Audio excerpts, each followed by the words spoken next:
Yo, yo, yo, yo, yo, yo, yo, yo, yo, yo, yo, yo, yo, yo, yo, yo, yo. What's good, people? It's Jason Gooner, and we're back on Jason Gooner TV.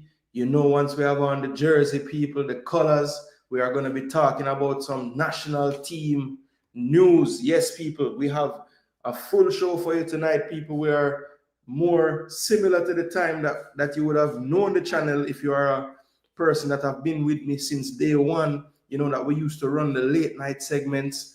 We had to run that again this way today because man's had a lot going on today. My daughter had her awards, middle school awards today. Very proud as usual. Another year on the principals list. If you don't know what that means, people, that means all A's all year long, people. So greatness running in the blood. Yes, people. So big up to my daughter Gabrielle, my eldest child.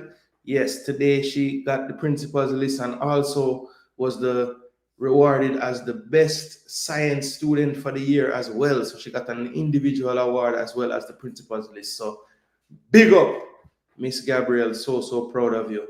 Continuing to do great things.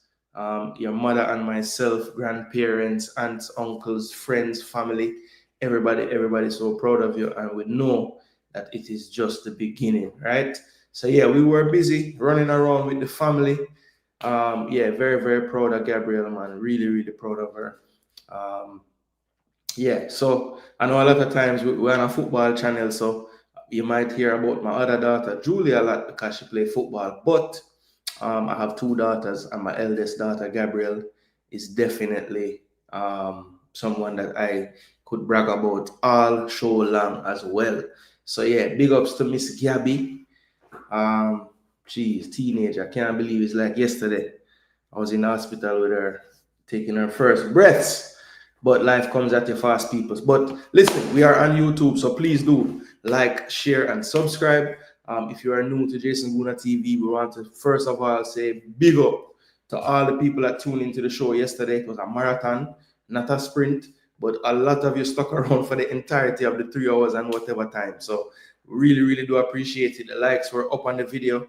So we really do appreciate that as well. Want something similar to happen tonight. We know it's later in the night, so people might be, but I feel like people want to have discussions because, we had some news today. So my intention for this episode was to give a full show to the Reggae Girls about their team, but I know what's coming up in the pipeline for the week in terms of my content. I know that tomorrow I'll be doing the JPL final. So definitely look to tune into that. And then Saturday night, we'll be doing the final EPL preview of the year before the Sunday game. Sunday night, we'll do a review show, pretty much wrapping up that week and the entirety of the season as well. Do some team of the season, player of the year awards, the Jason Gooner TV EPL show, review show, award show. We're going to do that Sunday night. So I didn't really want so much time to pass before discussing the Unity Cup squad, which dropped today as well. So half the show, we're going to talk about the women's team that was selected to face the United States June 3rd. And then in the end of the show, we will talk about the Reggae Boyz Unity Cup squad. We had some press conferences. Well, one press conference take place today. Everybody wanted to hear what's going on with Ravel. So we'll play a little bit of the clips from the press conference today and then just discuss the Unity Cup squad as well. And if time permits, we'll try to pick a starting 11 to face Trinidad and Tobago on May the 27th. All right, so that's how the show is going to go, people. The first part of the show, we're going to discuss the Reggae Girls. I have my content and my subscribers, reached out to me, some off the air, some in comment section, and they're asking about the Reggae Girls content. They know that Jason Gooner TV is somebody that definitely sheds the light on the girls as well. And yes, we're going to shed that light on them right now. So let us get into it. We don't want to waste any time. As Tuffy Rudy said, at his age, it's hard to stay up to the end, especially while having 2 glasses of wine. So for Tuffy Rudy, we're going to make sure we don't take too long with the introduction of this particular show. Let's big up the people in the building early. Bless up to Float Management. Big up, always tuned in and subscribed. We really do appreciate it. Nitro, big up yourself. Another day one in the building. Big up Sylvester Whittingham, always a support as well. Yes, big up to Gabrielle. And she will have it no other way. I will let you know, Nitro. It is Gabrielle.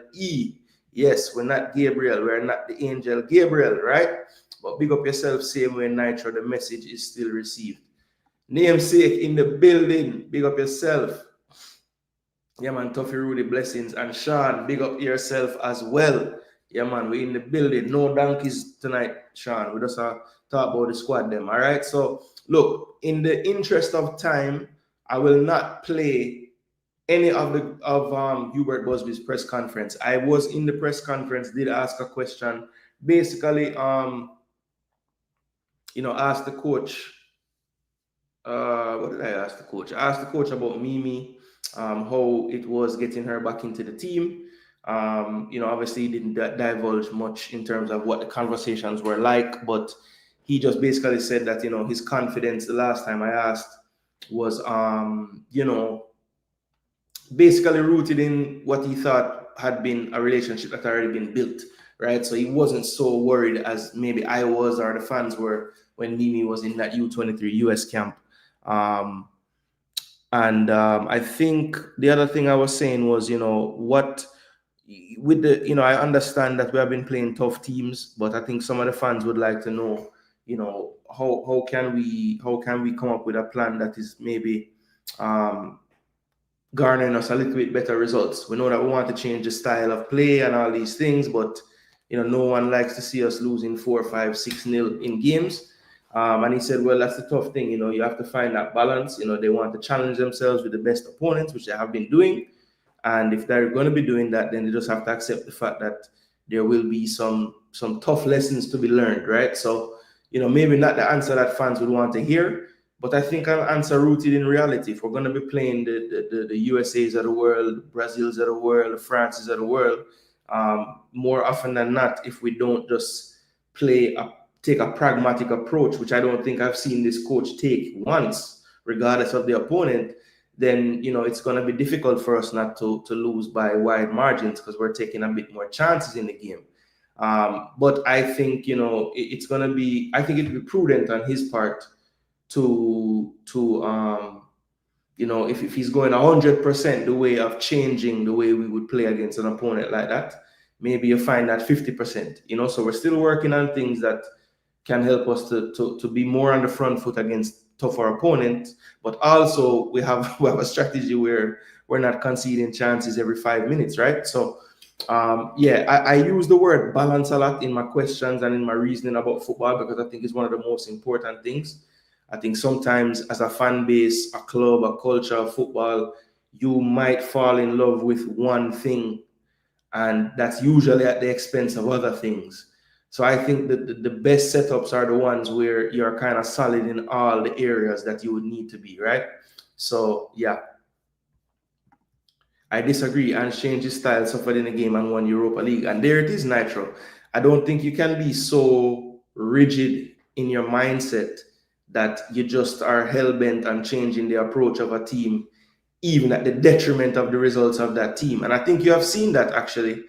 And he basically set the team up yesterday to be pragmatic, and I think that's been something that people have criticized him for over the time that he's been at Spurs.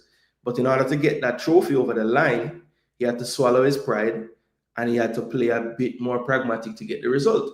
And I think that's something he could level at Manchester United's coach.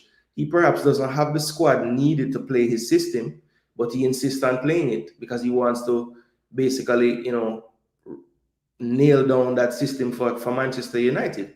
But that has happened, that he has been doing so at the expense of their results, as is evidenced by their league table finish. So I think football, like life, is about balance, and if you can't find that correct balance, you're always going to struggle somewhere in some aspect, right? Big up Stets, what go on? Know yourself, say big up Jason, good question today. Thanks a lot, bro. It was the one thing that stood out to me about the squad, and I will play a bit of the Unity Cup presser later in the show because I do think that that conversation is difficult to be had without some of that context of the conversation of the presser.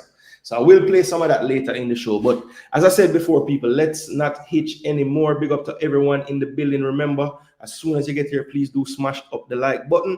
I'm going to go ahead and throw on the screen now the list of players for the June 3rd friendly. The Reggae Girls will be taking on the #1 team in the world, I believe, still ranking wise, maybe #2 now, USA.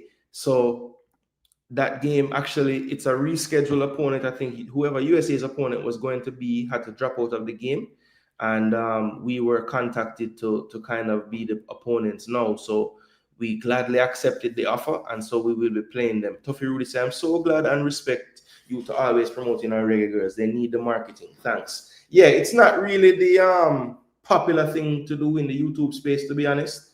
I think most people just wait until games are actually being played or have been played. But I try as much as I can to still shed some light on the girls. I mean, yeah, it's something that I try to do.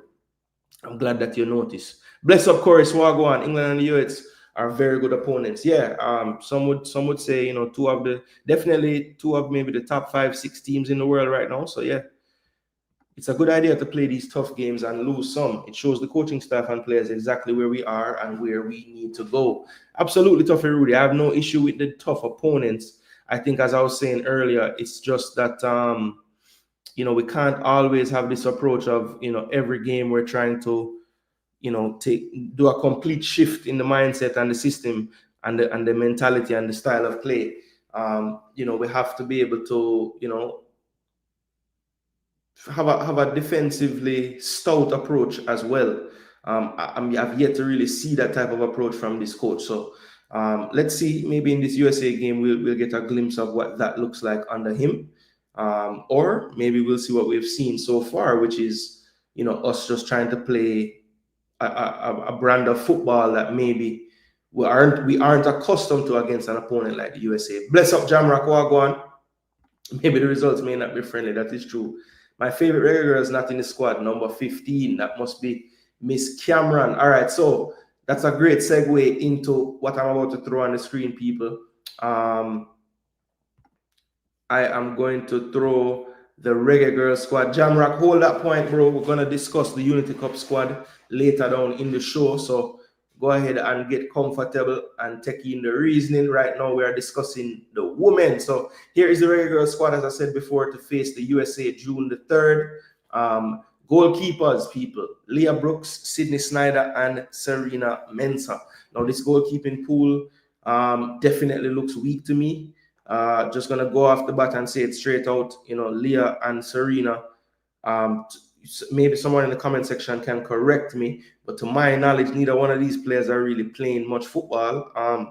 If they are, it's on an amateur level or semi-pro level. Excuse me.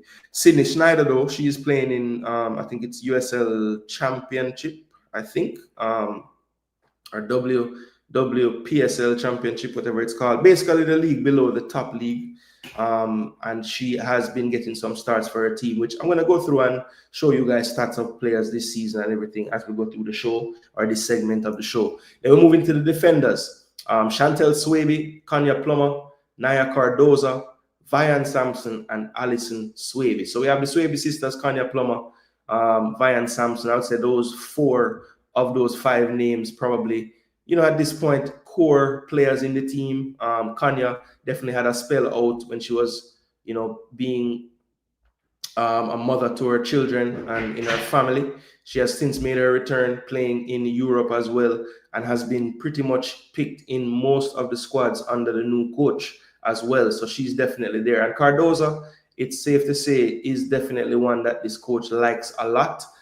She's one of the players that we saw in that time span when, you know, we had to kind of look elsewhere to put girls together for a team when we're having the back and forth with the World Cup squad, I guess we'll call it. And she has been one that's been able to break through even after those girls have returned and has consistently made squads. I think definitely one for the future, still a very good age on her. Naya Cardoza, we're going to do some digging and see what she's been up to in her playing career in this show. Midfielders, Naima Ingleton, we saw her on the trip to, sorry, it's eluding me, to dang, where did we just go before? So we played South Africa. Was the trip after South Africa? Was it Peru? I think it was Peru. Was it Peru? Hold on, I'll tell you in just a second. Let me make sure I'm getting this right. I know it was a South American club. I just need to see which one. I don't know why I want to say it was Peru, you know. But I'll tell you in just a minute. Yes, it was Peru, so my memory is not failing me. And if I'm not mistaken, that was the game when we first saw Naima Ingleton in that trip. She did not take part in the Mexico series, which was actually a bit surprising to me at the time because I thought I wanted to see more. After what I had seen in the minutes that she got against Peru. But she is back in the team, powerful player, well built, and looks to be very athletic as well. The technical side of things is what I wanted to see some more. But she will be in the squad this time, so hopefully she gets some opportunities for her to show what she can do again. Soleil Washington, very, very, very welcome to see her return. Know she had some issues after her collegiate season, had to do some, I believe she had to do a procedure on her knee. I want to say, but I know she had to do a procedure. She was on the mend for a while, that's why she hadn't been in some squads. But it's very, very great to see her back and available to be called up. So she is back in the team. I've mentioned this just now, Mimi Van Zanten, back into the team. I was super impressed with her in the Peru games. I thought that, just her overall energy levels, her motor, her ability to have the same energy in the 80th minute that she had in the first minute was something that stood out to me. And I think technically she has improved leaps and bounds from a couple of years ago. I think she's really been developed well at Florida State. She was playing midfield for us. I know she can play a solid right back as well.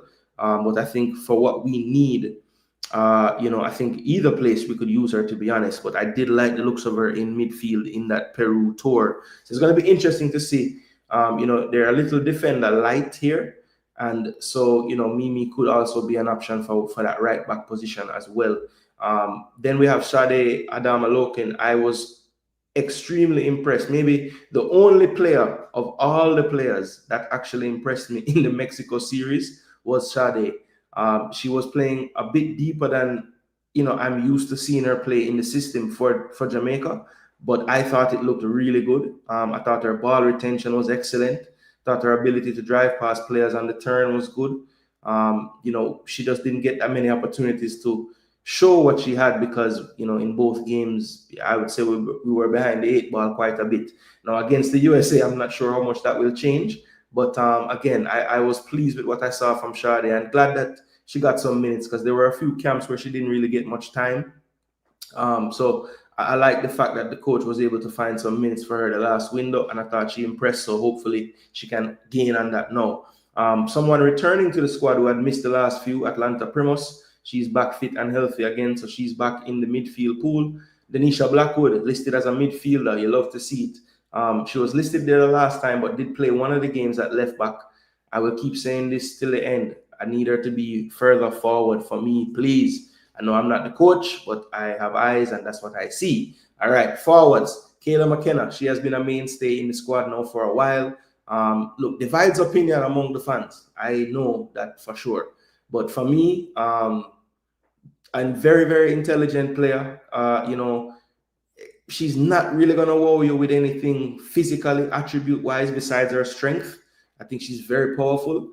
But I do think that she's a good finisher. I know people don't agree with that sentiment, but I think she's a clean striker of the ball.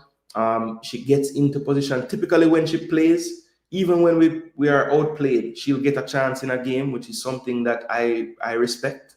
So Kayla McKenna in the team, I don't think there's many that would, well, maybe some would argue that she shouldn't be there. I would disagree totally.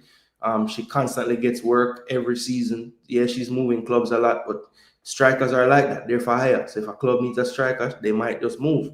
Rihanna Blades back in the team. She saw her get a goal at her first goal. I think it was in the South Africa series. I think it was the South Africa series she got that goal in. But yes, she has scored a goal for Jamaica now. Been in and out of the squads since I am people Rekayla. Big up, I had one. Big up, I had one. Yeah, it was China. I couldn't remember the team, but I know there was a team there first. And big up, I had one. One of the people most in tune with the Reggae Girls that I have found in my dealings with people and subscribers and commenters. So I had one, you get my maximum respect. You have sent me information that I didn't know, which is not very easy to do, I would say. So big up to you, I had one, for always having eyes on the ladies and what they got going on.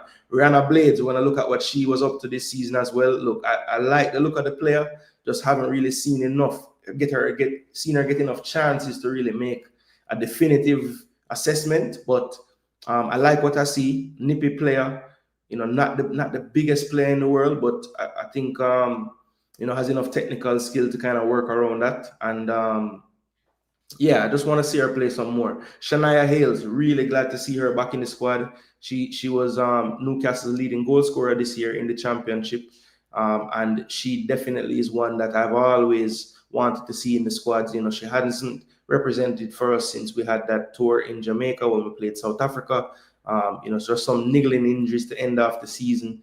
She was still fit enough to stay back and play games at Newcastle, but I think even, she probably would have wanted to start more games ending off the season, but really was trying to nurse and get through the season unscathed. But in the end, very prolific for our team this season.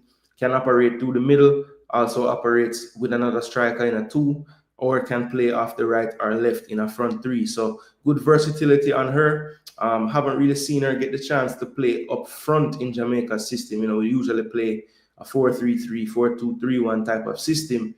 And just interested to see if she gets a chance in the number 9 role in this camp.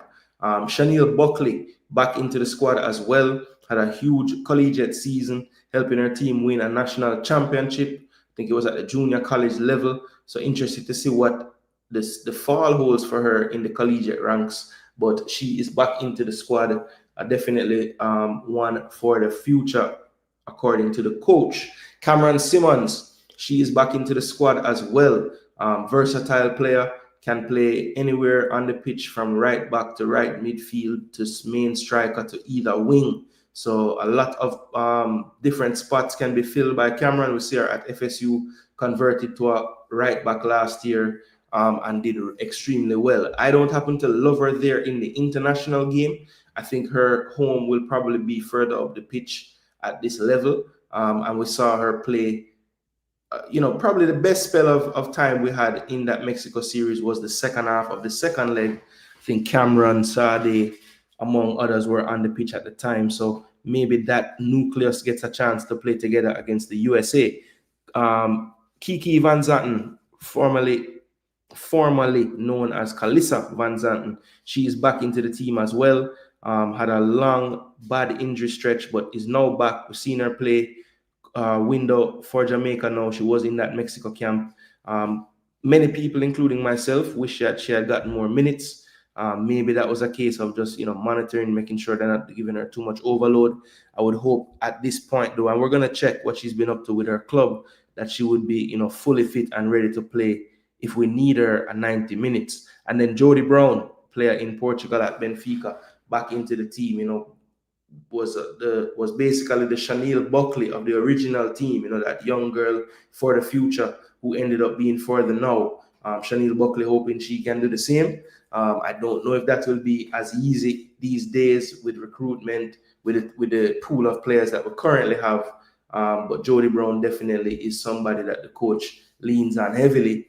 We'll see if that continues in this upcoming window. So let me check in with the chat since we've run through all the names on the squad, giving a little background on them, and then we're going to go into looking at what they've been up to this season. Did not hear the conference. Did he speak about the absence of some players? Well, if this question is about the girls' press conference, yes, he did talk about Bunny still nursing injury. He spoke about Becky Spencer hopefully being available for the friendly at the end of June against England, as she's nursing an injury to end off the season as well. The same goes for Drew Spence, has some niggling injuries coming out of the season that she's still nursing. But all those players, he said, well, not all of them. He said Bunny is more, unsure, but he's hoping that a lot of the other players who just recently concluded seasons and just need some recovery time would be available for that England friendly at the end of the month, right? So if that's what we were talking about, that is my answer to that. He was also asked about players we had seen in the France game. Now we have found out that maybe that France game the rules were a bit more relaxed. We saw Taylor Hines, we saw Natasha Thomas, among others, playing in that game. We haven't seen them since. Their paperwork is not completely over the line. He assured us, though, that all those players are still very interested in playing, and it's just a matter of getting all the paperwork over the line. So he did speak about those who have missed the squad that you maybe not seen. And let me know if I'd left off anybody you wanted to hear about Nitro. Big up BM Wagwan. Thought about making the trip to St. Louis, but I don't think it's going to be a good showing. I should spend all that money. Well, Dallas, look, if it's something that's going to make it a rough situation for you financially, I would say don't go. But I would still go. If that's not the case, then Dallas, please go and support the girls, bro. Go and support them. I think the coach picked a formidable enough team. I don't think I can't look at this and say, boy, it's a sabotage mission. I think he's tried his best to pick a team that he can compete with. So yeah, man, go and show the support, bro. If it's within your means, go ahead and do it, bro. I think they should continue to include McPherson with the group. Yes, I had some questions written down, and Jelia was in one of them, but I didn't pick that one as a question. I have noticed that I don't know. Sometimes I originally thought when I went into the first few press conferences I went into that I would always want to ask about the omitted players. And I think the first time I heard Hal Grimson say, I want to speak on the players I picked, it kind of clicked to me like, maybe the press conference itself is not the forum for the question, or at least I don't want to ask the question. I know that some of my other esteemed journalist friends, traditional or untraditional media personnel, they will ask the questions, So I try to keep it more to tactics, and then I might highlight a player that's in there that I want to ask a specific pointed question about. So that's really where I keep it. Like even today in the press conference, I knew there would be 30 Ravel questions, so there was no need for me to ask one as well. And I also, even the question I asked today really only came about after I saw the squad, which I think makes for the best question, because he gives his little briefing before while you're looking at the names, and there might be some comments he makes that I want to really pick apart. And so, my new strategy is to have some pre-prepared questions, but also make sure I can come up with 2 to 3 questions in the moment that might be able to get some answers that maybe were unclear from his opening statement. So that's my strategy. We'll see how it works out. The unfortunate thing is that for the US and England game, it would have been nice to have our top 23, including Bonnie and Taylor Hines, but understand the reason why. Yeah, Tuffy, it's a lot going on. Yo. Go on, Brahma. Go on, Bram them. Bless up, Conrad. Yeah. You must be there in the gym. Mimi jumped right back in. I have mixed feelings on that one. With what took place in the last window, I don't think it's right to have her back right after requesting out. Well, Charles Brahma, look, you can stay there in your feelings. I am completely fine with it. You know why? Mimi Van Zanten is actually a player that, in my mind, based on what I have seen and her ceiling, I think she will easily get drafted into the Pro League in the US after she leaves FSU, right? Based on where I see her projected, based on her accolades as a collegiate player. And once you're in that league, Emma Hayes has shown she has been like rotating new people in and out of from that WPSL league, the ones that maybe she wasn't as familiar with when she was in England. So it's only a matter of time for Mimi, bro. So I get it. Should there be a probationary period or whatever?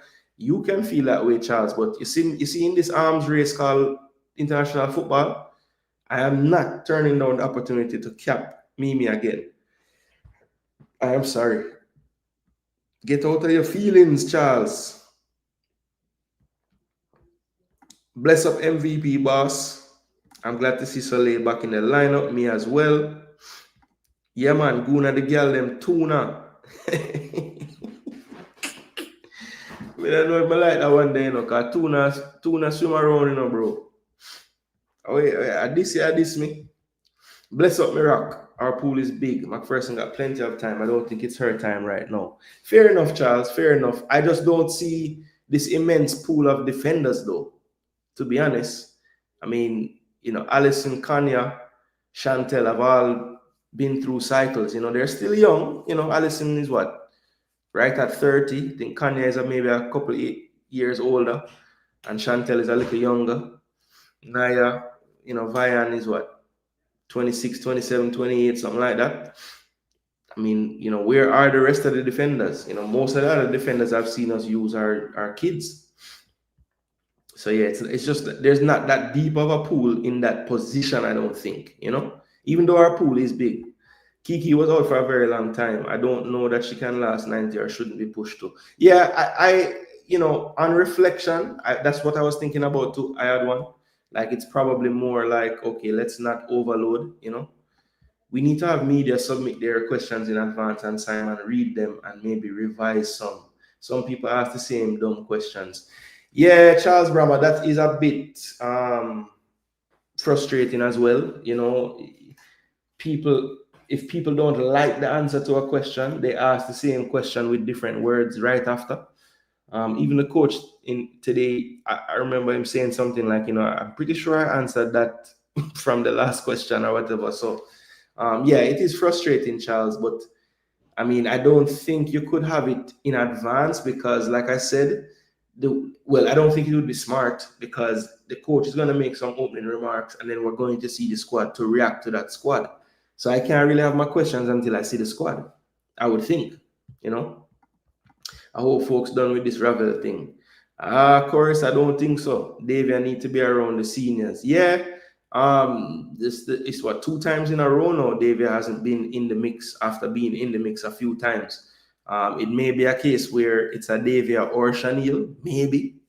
It may be a case where it's Davia or Chanel.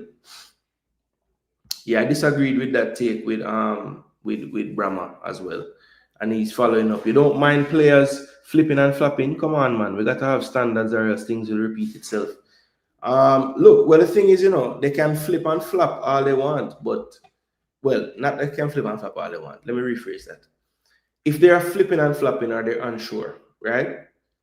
And you reach out before the next window, right after the one where they did the flipping and flopping, and they say, yes, I want to play. You're telling me we should tell them people, no, we're not going to call it this time as a payback. Like, I don't think, what's the point of that? What's done is done. She said she wanted to, she was honest. The man said she wanted to see what it would be like in the U23 camp. Because remember, you know, Charles, she represented USA before, you know, at like under 17 or whatever age group, you know. So yeah, I don't know. I am okay, Charles. I am okay. I don't see it as letting them control anything, to be honest. It's a good idea to select 2 sisters. Lock her in. Let's learn from the mistakes made in boys by not capping players when offered. That's how I see it, Tuffy Rudy. It is an arms race in international football. I mean, and we need to act as if we want to be in the damn race and not just every time our feelings are hurt, we just drop out the race. Forget feelings, man. It's football. It's business. You guys need to stop protecting this coach. Which coach? The girls' coach? I'm not. I'm protecting the coach. Or are you talking about McClaren? Which one?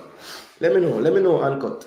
Jason, what are your thoughts on Mimi coming back after requesting out? Do you think she realized the grass isn't green on the other side?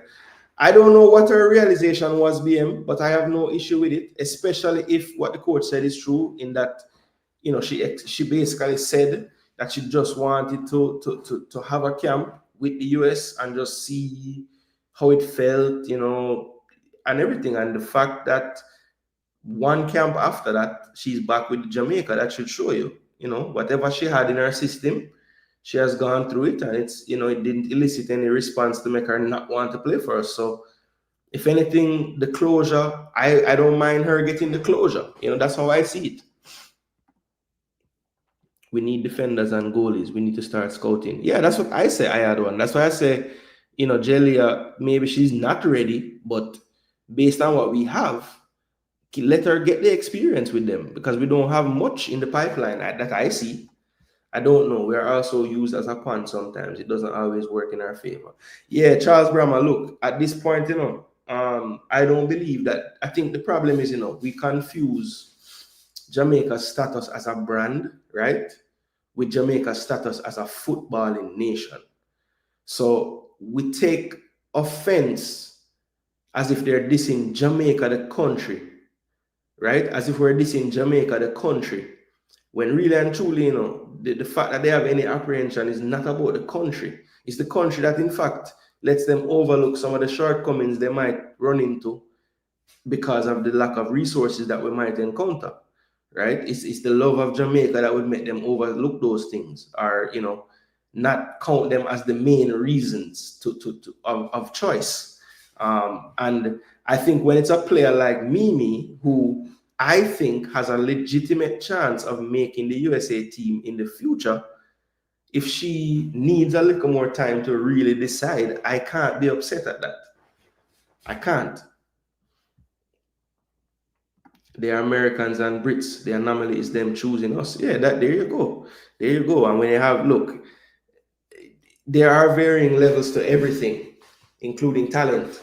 And Mimi, to me, is a talent that I am willing to have a bit of grace with. You know what I'm saying? Yeah. And I think that's what happens a lot of the time, Charles Brahma. We take it as enough like, yeah, this, you're dissing the flag, the colors, and it's not necessarily about that. You know what I mean? It's funny you use the word closure with Mimi. That's the favorite word for women. Who knows? Maybe subconsciously that came out because Bonisha will be a big miss. This team seems lost without its inspirational leader. Yeah, it's gonna be a very rejoiceful day when her name is on a list again. Yes, Jason McClaren. Well, look, I am not trying to defend anybody. Or protect anybody. I have no way to really protect the coach. I don't have that type of power. You know what I mean? I don't have that type of power. But we'll talk about McLaren in due time. All right, let me go through now the players, at least from what I have seen. I'm just gonna show you guys some of my research that I was doing from yesterday and today.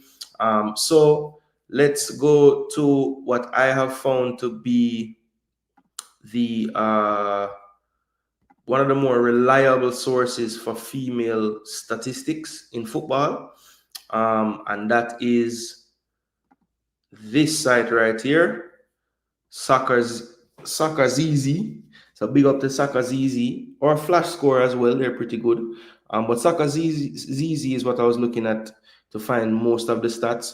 Some of the English second leagues, you have to go directly to the FA site to get the proper stats. But for Sydney Snyder, who is playing at Tampa Bay Sun, in the USL.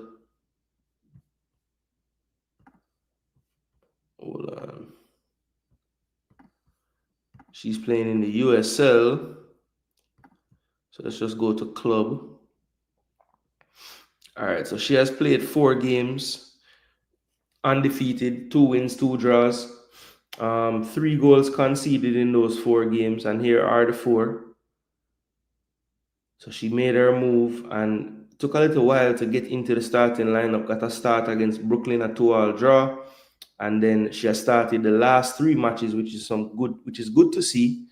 2 clean sheets in a row in 2 wins, and then a 1-1 draw with Carolina in our last fixture 4 days ago. So they're on a decent little run of form, her club, and she's in the USLS.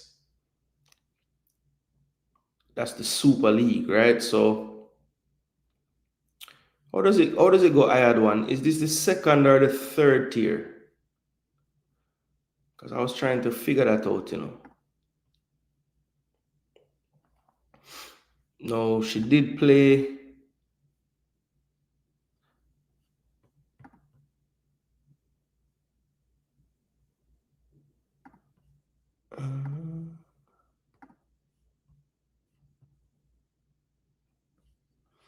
Why not show? Didn't she play a Reggae Girls match? Why not showing that? And it was in 2025, wasn't it? Or it was 2024?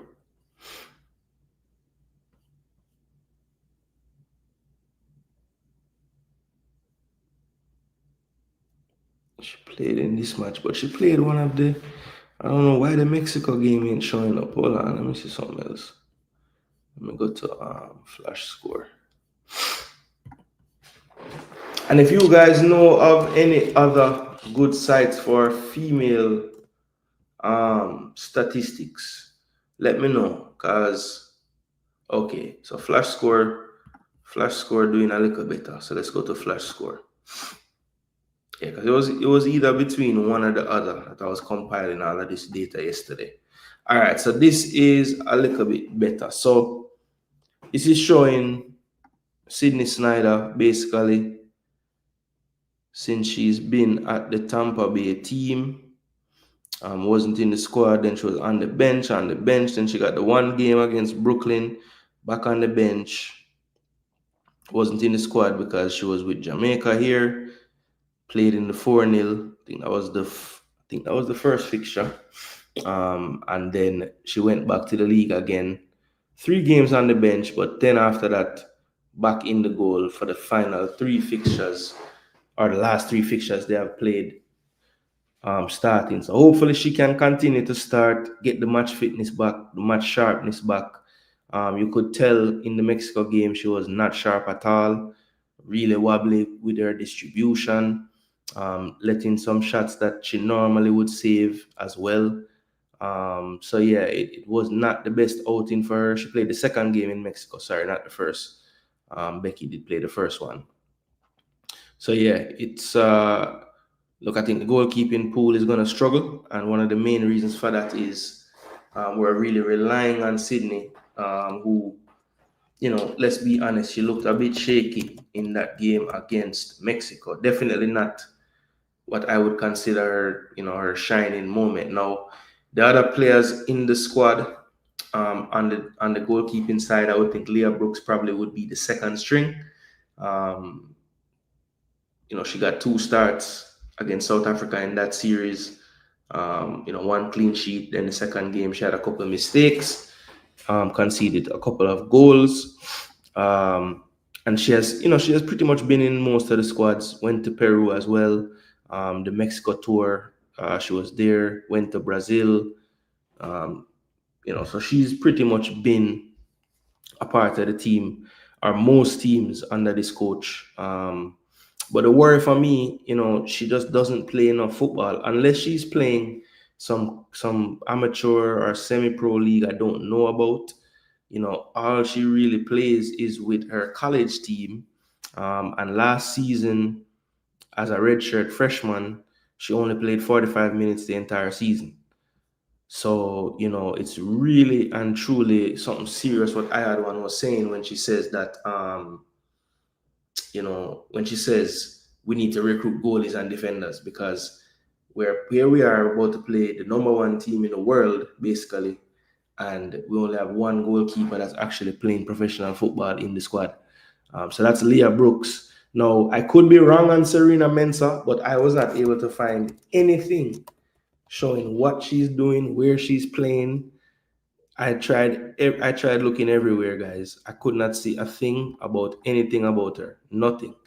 It only has her listed playing 2 friendlies for Jamaica against Chile, and this would have been in that time when we were still trying to sort out what players were playing in each window.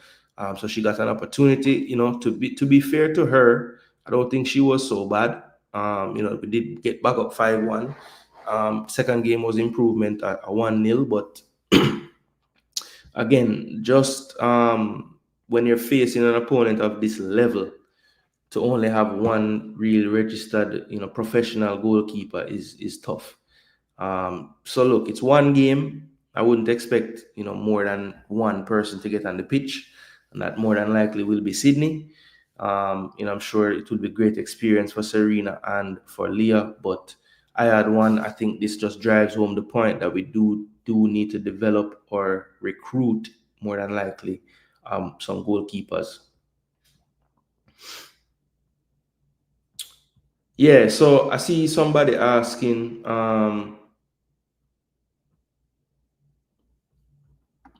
I don't know why Tiffany wasn't called. I do get the sense that Busby is not the biggest fan of hers. There was one window prior as well that she didn't get the chance. And I think that wasn't by chance. I think that was by design. And even when she's in the team, she doesn't really get the bulk of the minutes. If she does play a lot, it's mainly deeper in the team, like right back.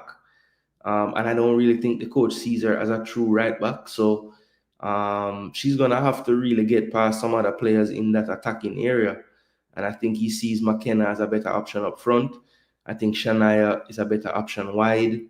And I think he likes the youth and the future to look forward to with the likes of Simmons and Soleil. So, there's quite a few players there, Tuffy, that could merit Tiffany not being in there.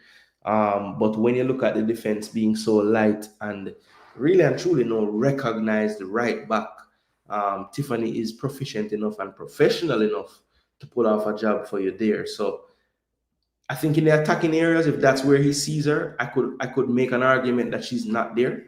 But I think when you factor in her ability to fill gaps in your squad, maybe her omission is not the smartest thing. So I think there can be arguments both ways on that one, Tuffy Rudy. Checking in, big up Pastor, big up yourself, my brother. Glad you're in the building, tuned in. Reggae Girls time. Are we done with Jameson? Yeah, so I am glad that you brought this up. Yasmin. So Yasmin Jameson, definitely a personal favorite of mine.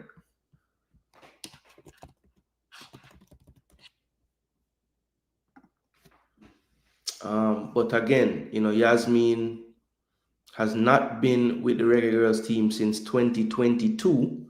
And to my knowledge, the last I saw, I think I saw a post of her at like an end of season awards.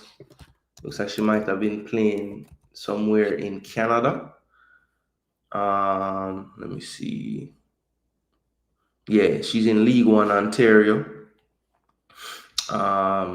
So yeah, it's actually surprising, when you look at the goalkeeper pool, you have a player who has World Cup experience, even if at the third string level, right? She's playing in a league in Ontario, where the coach is probably super familiar with.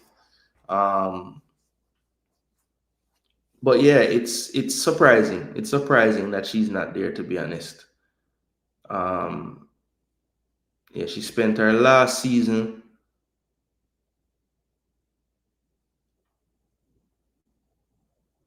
at Villasnia.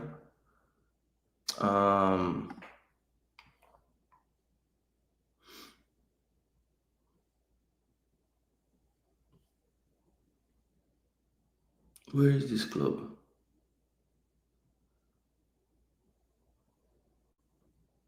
FS.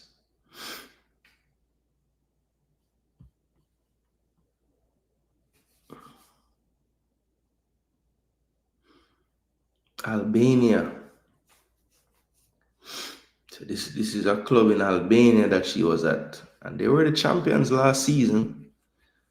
I mean, she's moved around. Simcoe Rovers in Ontario. She was in France.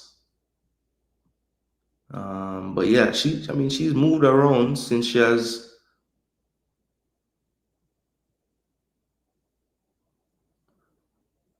playing collegiate for George Brown Huskies. So yeah, it says she's at Guelph United in Ontario, but she hasn't made an appearance. So I don't know if she just joined that place, but maybe she's just not at a level. But that's why I want to know, like, what are Serena Mensah and Leah Brooks up to? Because Yasmin, she ain't up to much either, but She has been places in her career before. So I don't know. I don't know what the deal is with Yasmin. I would think her as a bit more of a seasoned campaigner might make more sense, but I'm not really sure. I'm not really sure. Yeah, you're confused about the USL, as am I, because I thought they were the second division, but then I know there's a championship too. So is the USL that she's playing really the third tier? I think it is. Jason, I like Izzy, but she hasn't given a look in. Any idea what's going on? Look, I think with Izzy, I'm not sure. I mean, she was playing over there in the championship. She left and went to Ireland and is playing there. Maybe the Irish league is not the same level. Maybe that could be the case. When you look at the midfielders selected, you know, I mean, is there a place for her? Maybe there's a place for her. Maybe Naima would be the one kind of that stands out to me. You know, I'm okay with Mimi over Izzy. Soleil is a kind of different position. Sade showed me a lot in the midfield. I'm okay with her as well. Primus and Izzy is a discussion, right? But maybe the coach just values the level Primus plays at week in, week out a little higher than where Izzy plays, maybe. Yeah, so I'm not sure. But yeah, Yasmin is a tricky one. I'm not sure how come she's just gone away like that. Oh, so the USL is the second tier. Okay, cool. Yo, coach's desk. Wagwan. Good question. We'll move away from Jasmine. Shaky. No Milo for me. Bill no man. Bless up KJ Reed. I think us pulling Sid from our number one spot after being spectacular routinely kind of affected her mental. Similar to Keaton at City. Mash up meds affect their gameplay. Yeah, I had one. Look, my father is one of the biggest proponents of Sydney Snyder, and he's always, even when Becky is pulling off world-class saves left, right, and center, his man will go to him grave thinking that Sydney Snyder is better. I don't know if him feel that way today, May 22, 2025, but he's always felt that way. I've always thought he's mad, but that there are people that think that she is better. He's one of them. I don't know if there's many, but he's one of them. Red Devils coach. Him now I hear about the Red Devils. Tiffany is essential to the Reggae Girls. She brings vibes plus versatility on the pitch. Here come this vibes word again. But yeah, I agree. I think she's one of the most liked members of the team. That is a fact. Recruiting is needed to solve our immediate shortage. Yeah, it would think that's the best thing still. Bless up RR. 33 years old. It's time to move on from her, says Guru. So Guru say, yo, she passed the cutoff date. I think in women's football, they can add like 4 or 5 years to the age, though. They play well into 35, 36 in their prime in women's football. Plays club ball a fair amount. Yeah, she really does. She really does. She always gets contract and plays, so that's true. New coach again, Penny. But again, I don't see him valuing her in the attack. So if she's gonna be in the squad, I think it's like as a versatility pick or a plug and play right back type of player. So I think he needs to impress her attacking wise, I think, or she needs to impress him. New coach again pending from Man. Him saying not even know about them. Tiffany didn't or did? JA cannot afford to move on from Tiffany. I'm not surprised that she's not in this window, even though she'll be one of the first players on my team. None of the young players runs more than her. Interesting. I think young Van Zanten has an argument there for me. Yeah, man, make them know for like it up, man. One done from Clarendon, Mr. Scott. Big up. Sherman himself. I know on the men's side they're trying to make the USL the top tier alongside the MLS. Yeah, that's gonna be tricky, because I think the USL Championship and League One and League Two, they want to have a relegation promotion type of thing, but I don't think the MLS is with it. The Day Sisters are a noted absence. Yes, the Day Sisters, those were one of the ones for sure out of those girls that we got to see in the whole, debacle time, we'll call it. They haven't been drawn back for, which is strange. What about Zoe? I'm shocked we haven't seen her again. I thought she played well. Yeah, so congrats to Zoe, by the way. I saw she graduated from George Mason. So big ups to you. I don't know. Maybe I'm not sure. I'm not sure what the deal is with Zoe. Because I don't think Busby really overlapped with Zoe, Did he? Maybe I don't think he did. I think Xavier is the only one that really coached her. It's not surprising. She has been out of the regular squad for close to 4 years. That must be Yasmin. Tiffany is playing in the Spanish league, one of the top leagues in the world, and getting regular minutes. We don't have many players like Tiffany in the team. Regular and promotion won't work in American. Relegation and promotion won't work in American soccer. Well, they won't know until they try. Bless up, Cranky. What go on? Wait. 11. Hey, Cranky. I don't know. I don't want nothing reaching a late night there, big man. And you flew today as well, so you're supposed to. Maybe that's why you can't sleep. You're still shook up from the flight. Proud of you, man. You conquered your fears. All right, since Tiffany seems to be coming up, she's not on the list, so we wouldn't be looking at her. So let's see what Tiffany got up to this season with Betis. All right, so let's see the overall. So this is Tiffany Cameron, season people. I Betis pick up some L's. Lose every damn game.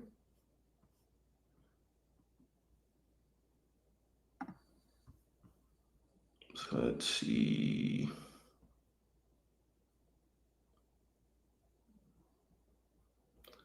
All right, so this is the league.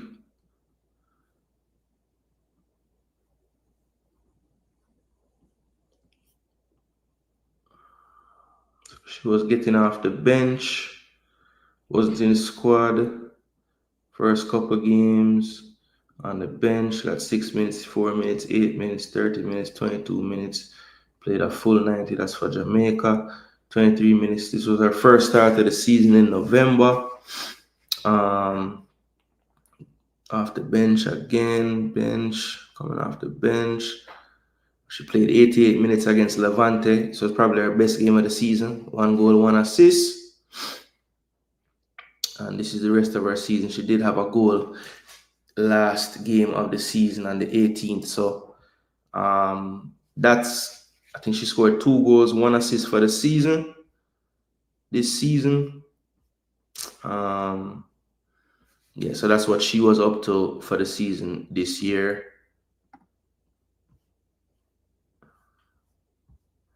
I think that's why I like this one more, I'm gonna give you the actual entire season stats. So you know if I scroll.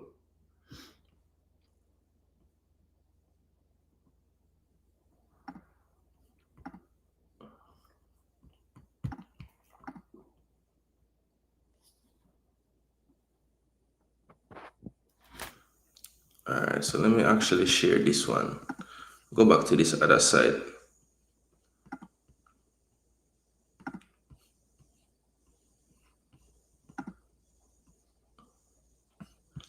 Alright, so let me go back to this one. I like how the layout of this is a little more. So it give you games played, 2 goals scored, and this is the overall breakdown of everything. 7 starts, 18 sub appearance, 2 goals, no assists. So did I say, or the other one did I say 1 assist? See there? Or maybe that wasn't an assist in the column, it was a yellow card.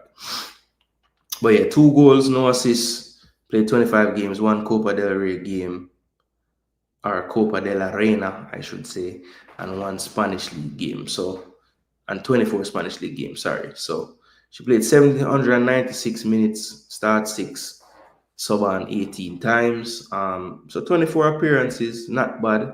Playing most of the fixtures. I think in that league it's a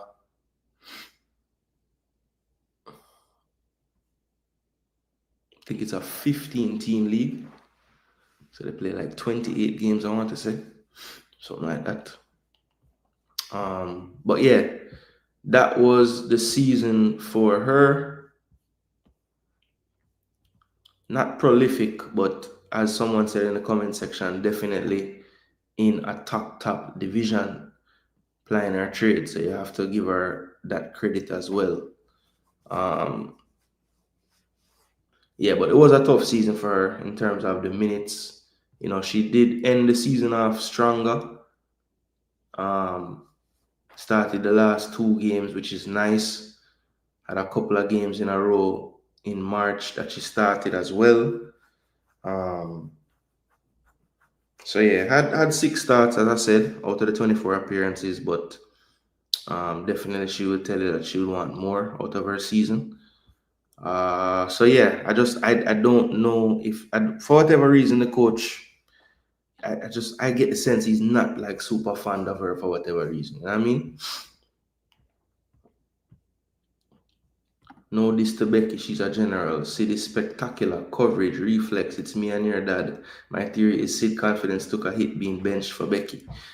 Yeah, look, I'm not saying that that's not possible, but it's been so long since that happened. Um, I would hope at this point it is what it is. Like just fight and get back your role. If you are better, just prove it. That's all. She'll get her chance in this game. I'm sure she'll be under heavy pressure. So we'll see. Best up, Cranky. When is your next live? I have a Ravel question. Say, I'm not sure. He let us know. Izzy can't play 2 games in a season and coming into Jamaica squad. Yeah, I wouldn't be balling down the place for her. I mean, I think people love her for a lot of reasons, and some of them don't have nothing to do with football. No disrespect to anybody there, but it's just the facts. Good to see Snyder getting games for her club. I agree. Bless up, Tycoon. Sorry to hear you won't be one of the fans going to the Gold Cup, but you have to take your stance, my brother. My favorite player is back. I'm glad to see her against the mighty USA. Who is your favorite player, Lansley? Snyder? All right, so let me go back. So we talked about the keepers. Now let's look at the defensive pool. So we have the Swaby sisters people. Alison actually went to England to the top division, and she actually went there just in time to get relegated, which is tough. But yeah, she was in a really bad Crystal Palace team. What I loved about her this season, though, she went to the team in the middle of the season, and about 4 or 5 games into her being there, she was given the armband. So you can tell the leadership is there, the qualities are there with the leadership. Now, I'm just going to focus on the club games this season, right? So she did play a total of 21 games between the two countries because she was in the Italian league. So played some cup matches in that and also the league. And then she came over to the WSL playing 8 games and 2 in the FA Women's Cup as well. So that was how her season looked. Again, I was really pleased when she made the move over. She immediately started, played 73 minutes in the cup, and then, had a full run of games in the league. And, the only game she really missed was due to a red card suspension. She'd get a red card in one of the games against Chelsea. But other than that, she was there all 90 minutes throughout. And like I said, even though her team was struggling, she conceded a lot of goals. I just love the fact that she was given the armband so fast. That just shows me something about her as a player, her professionalism. So definitely not something you have to worry about with her. I just love that she went to this league as well and got a lot of minutes, because I think in Italy, she was always in and out of the starting lineup. A player like her who we depend on so heavily, definitely want to see her starting, right? Now, the same can't be said for her sister, who, while we were happy that she made the move to England, I wonder if staying in France, where she was before, wouldn't have been better for her own development as a player. She definitely would look at this season and say to herself, man, I really wish I'd gotten more opportunities. She played 11 games of a possible 22 in the league this season at Leicester City. Actually, I think she played 9 games. Yeah, she played 9 games. 2 in the cup, 1 in the women's No, so one in the League Cup, or two in the League Cup, one in the Women's FA Cup, and then played 6 games in the league. She did start those 6 games, which is nice. And, when you look at the season, she did end off the season playing the bulk of the games, which is good, right? So hopefully, going into next season, Leicester City did survive, they did stay up. Hopefully, she can solidify a place in that starting lineup, and we're seeing way more 90s instead of DNPs on this list. Chantel, I think, really had some struggling windows of late. I think the coach trying to be more brave in possession out of the back has really kind of hurt her in particular. She has really gotten caught on the ball quite a few times in these games. Still don't have much issue with her in terms of her actual defending. But I think we definitely need to strengthen the right and left back positions, because it seems like she's always the one that the coaches want to put out there. And I just don't think that she is really equipped to be playing that role, if I'm being totally honest. So play Chantel in the center, and let's develop the right and left back pool so we're not pulling her to the right or the left, because I don't think she does her best work out there, right? So yeah, 9 games played in her club team. As you can see, she played 5 friendly fixtures for Jamaica as well, but we're just gonna focus on what she did with the club. But yeah, Fleury, for me, she was getting way more game time. Not the highest team in that league. Neither is Leicester City in England. But for me, the game time is really what is the paramount thing. But hopefully, it was a lucrative move for her, so she got something out of it. But football-wise, let's just hope that the end of the season is more like what next season looks like for her, right? All right, so that's Chantel Swaby. Now, next, another player playing over in Europe is Kanya Plummer. Now, as I was saying earlier, she is over there in Turkey, right?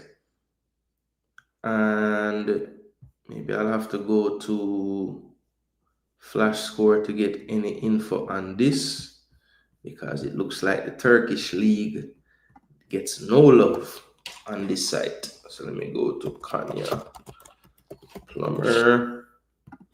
So check before I flip it over and make sure. I think Kanya was one that I had to get from this one. No, same problem. So it looked like Fenerbahce. But I have to go to them main site or something to see the damn stats. That's sad. Alright, hold on, people. Because I have seen I have seen her game stats. So let's look at Fenerbahce SK club.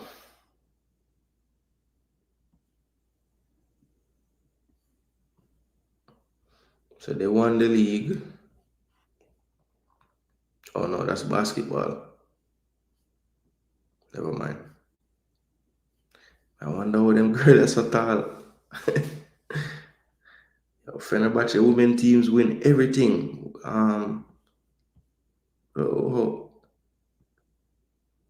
Football.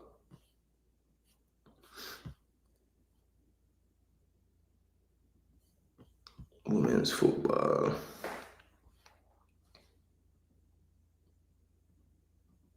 Fenerbahce finished in 2nd place. So if we translate this, I'm not understand what this page is saying. Here we go. English.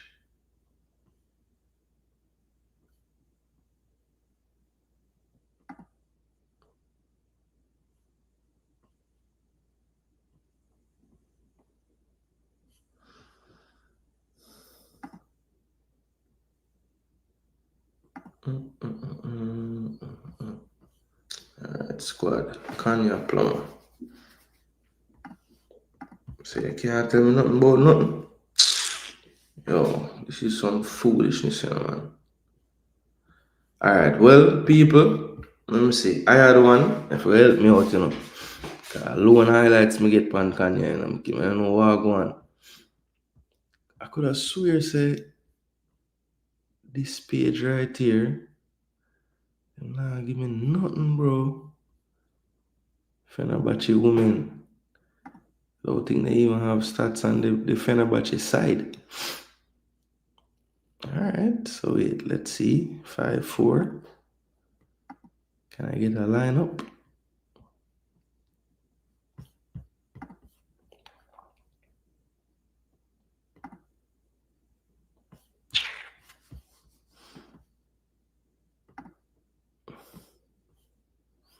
Brother, nothing now go on. Well, look, them finished second in the league.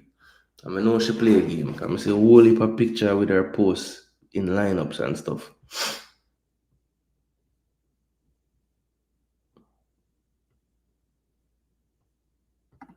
Kiki was out for basically the entire season and dropped back in the squad, so is it sure they could represent that the coach chooses who he prefers? Oh, I think Kiki is your favorite player. I'm pretty sure Kiki is your favorite player. I just remember. Yeah. I just remember. Yeah, man. She's settling in nicely. I just wish her team could get some better players. I think it wasn't. I mean, yes, she got relegated, but I think Allison. I was happy for her to get just consistent games. You know, Chantel started getting minutes towards the end of the season. Yeah, that's why I said. Hopefully, next season looks more like that. Yeah, bro. The Turkish league, may I search far and wide, bro. But Kanya was one of the players that I just couldn't find much info. When she was in Mexico, I could see everything.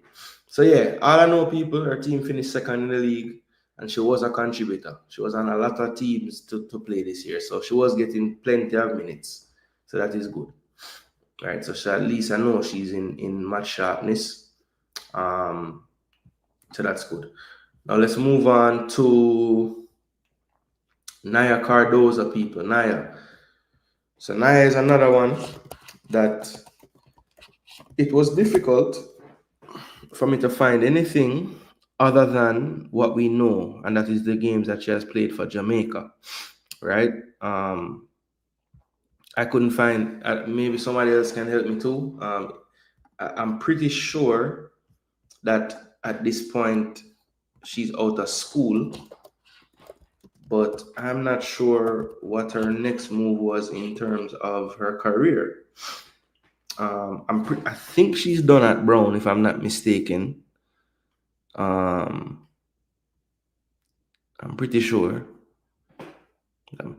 She was a junior last time, so maybe she is still at Brown for one more year still, you know.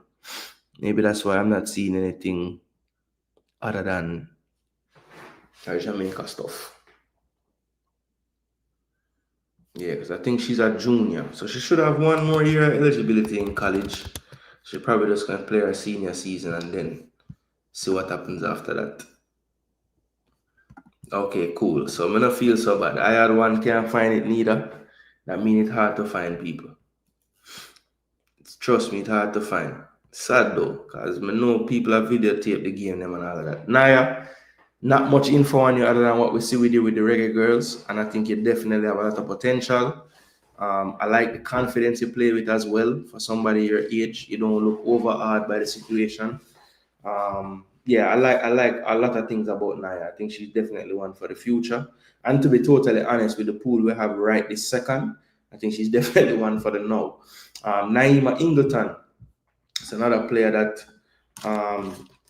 as I said, I was not familiar with her until she was called up.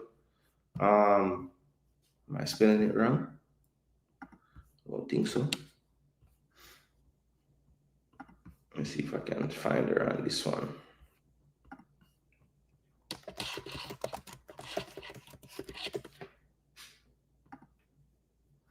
At least she pop up on this one. Yeah, so it was the Peru window. Let me see. Why? I'm Ingleton. Yeah, so she's not even showing up, people. Wow. All right, just some background info for those who don't remember her. We saw her for the first time in the Peru window. It looks like, let's see.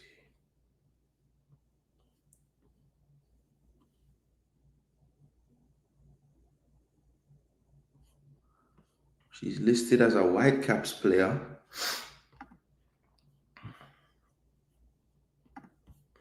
But I don't think she's ever played.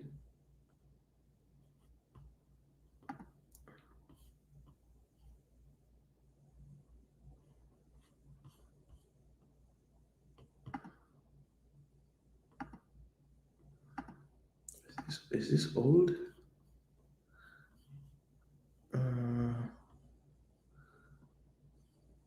Schedule news.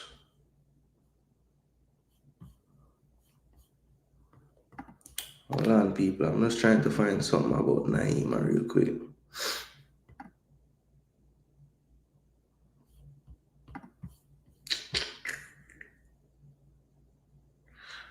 Okay, so she's actually at West Virginia. That's where she is. Okay, so Naima is at West Virginia currently. So let's go to West Virginia. And we can show you what she did in her season. Rasta.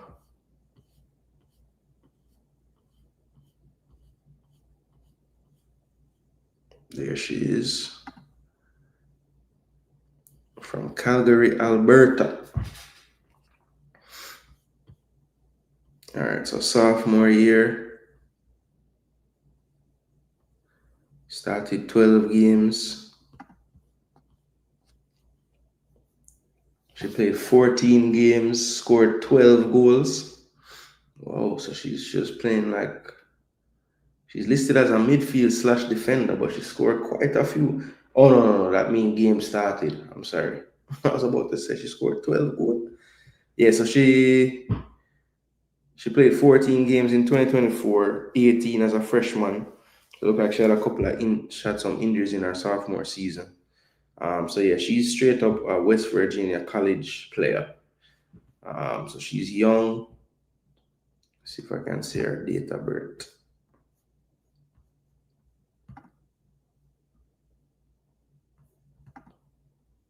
So I already have her listed for 2025. Media. So don't put your date of birth anywhere. I'm trying to see when she born. Let me see. Yeah, so Naima at West Virginia still. So yeah, we have, I think that's what, 1, 2, because it's a total of 1, 2, Mimi 3, Soleil 4, Cameron 5, Chanel 6. All those players are 6 out of 23 are actually in college now.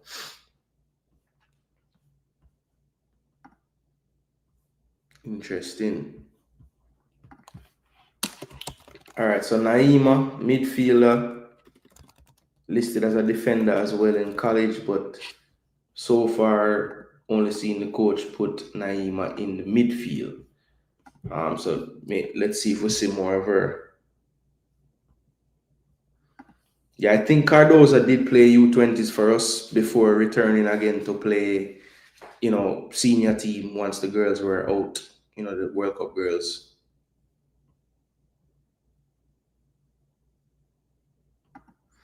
It's not Chantel going down, it's Allison. It's just one team get relegated, and it was Crystal Palace. They were the lowest in the table at that. Weren't they? They were lower than Leicester, right? I think she might just stay with them and bring them back, to be honest. Because she got club captain this year. I don't think she'll want to leave. She probably wants to stay and try to bring them back.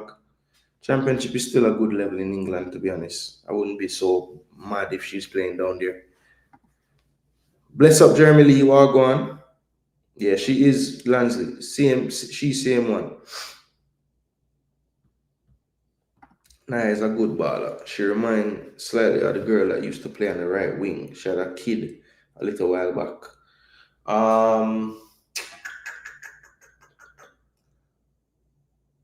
You're talking about and she retired from football afterwards. I think that's what you're talking about. I think. Yeah, I figure you meant Allison. Yeah, yeah. I think she'll stay with Crystal Palace personally. If the drop off was terrible, then I think she might consider. But the championship is not. It's still a good enough level to stay. And I think with her getting the club captaincy and everything, um, I think she would want to be a part of them coming back, maybe. But let's see still. We'll see how it play out. Sully Washington I spoke about in the briefly before. All the college girls I won't really pull up stats because well, you should know what they're up to with FSU and their respective colleges. So Sully, Amelia, and Cameron kind of leave their stats out because college is where they're at. Now Sade, she is over in Scotland.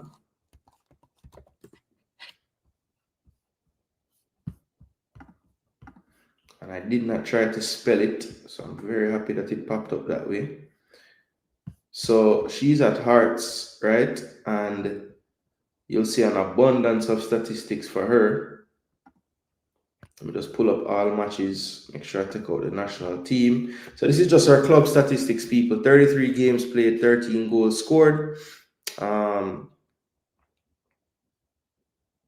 Scottish top league, I think, pretty sure. Let me see. Hearts, Motherwell, Rangers. Yeah, so this is Scottish Women's Premier League. As you can see, 32 games played, 13 starts, 19 came on as a what's US? Yeah, 19 as a sub, and 13 starts and 1 game in the League Cup.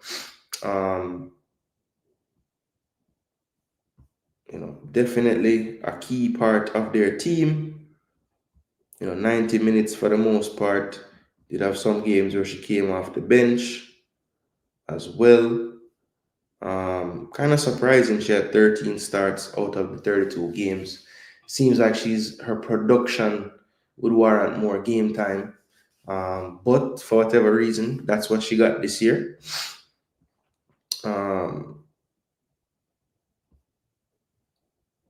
But yeah, definitely.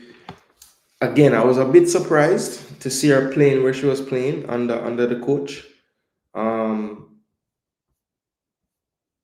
I think we'd be better off putting her in a more attacking area or thinking of her more as a forward for me personally, and trying to get more actual midfielders in the midfield pool, right? I think converting her to a midfielder is really unnecessary for me personally. Like when you look at the forwards that were selected, Chanel Buckley could easily not be there and just put Sade in the forwards, right? And then you could go for maybe Izzy ain't the answer, but you could go for an Izzy. You could go for a Peyton McNamara. You could go for a midfielder, an actual midfielder. There's nothing wrong with doing that. We know Drew is injured, so she's not available. But yeah, could have gone there. But that is Sade, player that I have a lot of time for. Still only 24 years of age. I think the coach needs to wise up and give her more game time, and maybe she could get to the 20 goals this season. So, yeah, 33 games played overall, and she ended up with 13 goals and 5 assists. So, good output for Sade in this Hearts team. So yeah, we love that. We love that. We love that. We love that. Selfishly, I want City to buy out Alisson contract, but she looks happy and will likely be promoting next season. They're expanded WSL. Multiple teams will come up next year. Okay, that's good news because it's tough to get that number one spot alone. BM, I would agree totally if it was any other country than England, because the England Championship might be better than even the damn Portuguese league where Jody is, and Turkish league and all them other league there. Yeah, Shayna Matthews, I believe. Shayna Matthews is who you're talking. Bless up Eddie, Wagwan. I saw you put out a video today. I need to watch it later. Alison at Palace is the biggest fish in that pond. That team will become her team. She could become their legend. She should stay for that reason. That's one way to look at it. I had one. I think I just don't think, I mean, yes, it's on away. Alison Swaybe tier 2, but that tier 2 is a top tier still. So I don't think it's that, you shouldn't look at it so that way. It's deeper than just being the second tier. It's the second tier of probably the best country league-wise, so it's still a top level. Very good level. All right, so Sade. All right, let's see what Atlanta was up to this year. Atlanta pretty much, she has been out, missing a lot of windows, last few actually.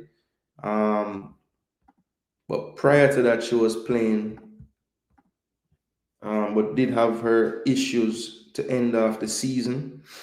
So you see there, she has not kicked a ball in anger since February the 15th. So yeah, it's been a long layoff, and she's right back into the team. Every coach pretty much since she has entered the fray has included her in their thoughts. Another player that kind of splits opinion throughout the fan base. Some people think she doesn't offer enough on the pitch.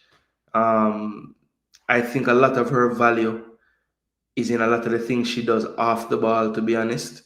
But I think sometimes she's deployed in an area of the pitch where you want more on the ball from the player. And I think that's what gets her into trouble with the Jamaica fan base. If you value hard work, if you value, covering for others, the dirty work, I think Atlanta Primus is responsible for a lot of those things. So I think you have to be quite a cerebral fan of the sport to really see the true value of what Atlanta Primus would bring. Because I do think she does add value. I think she's energetic, athletic, just a fighter, good motor on her.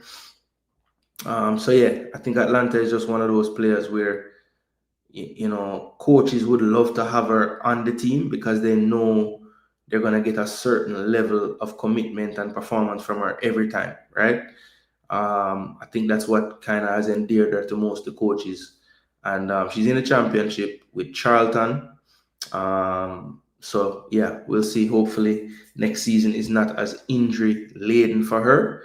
And yeah, we'll see how well she's doing if she actually does start or get a lot of minutes in this game, or it's just a case where let's see where she is physically, since we haven't seen her in a while. But let's see. She hasn't played since, as I showed you just now, February the 15th. She's been gone with injury. So let's see how she's looking in this match if she does get a chance to play. That is Atlanta Primus. So she ended up with 15 games played, 7 starts, 8 times as a sub, and she had 1 goal on the season in that time. All right, so Atlanta Primus at Charlton in the championship, definitely not her finest season, but I think yeah, most coaches always put her in there. True, Atlanta is a workhorse. Yep, that is for sure. Primus is Reggae Girls Lati. People question them and want more, unfortunately. Yeah, true. My only issue with Lati, but there is just the midfield area, bro. Just put him on the defense line, I have no issue. Kind of similar to how I feel about Den at left back. Yeah, same type of thing. All right, so a few more players to look at. Denisha Blackwood, listed as a midfielder, which we are thankful for. In one of the press conferences, I even mentioned this to the coach, like, where do you see her best role? And he was sticking tried and true to the, she's versatile, we can use her many places. I was trying to convey the message that I thought she has her best performances when she plays further up the pitch. Those who argue with me about that, they tend to say, well, she won player of the match at left back in the World Cup against France. That's just, I don't know. I don't know what to say to that. I mean, it's true, but does that really negate what I say? I don't know. All right, so she went to Cruz Azul from Pumas. So went from a team that was, making playoffs in the league to Cruz Azul, who is a more struggling team in the league. But either way, she has really found a home for herself in this league. I think at this point now, she's even known by rival fans and other teams, and she's made her name here. So predominantly for this team, she plays off the left, whether it's left midfield or left wing. And you can see in her goal output that she clearly is playing more attacking in her role. We're in the Clausura competition now.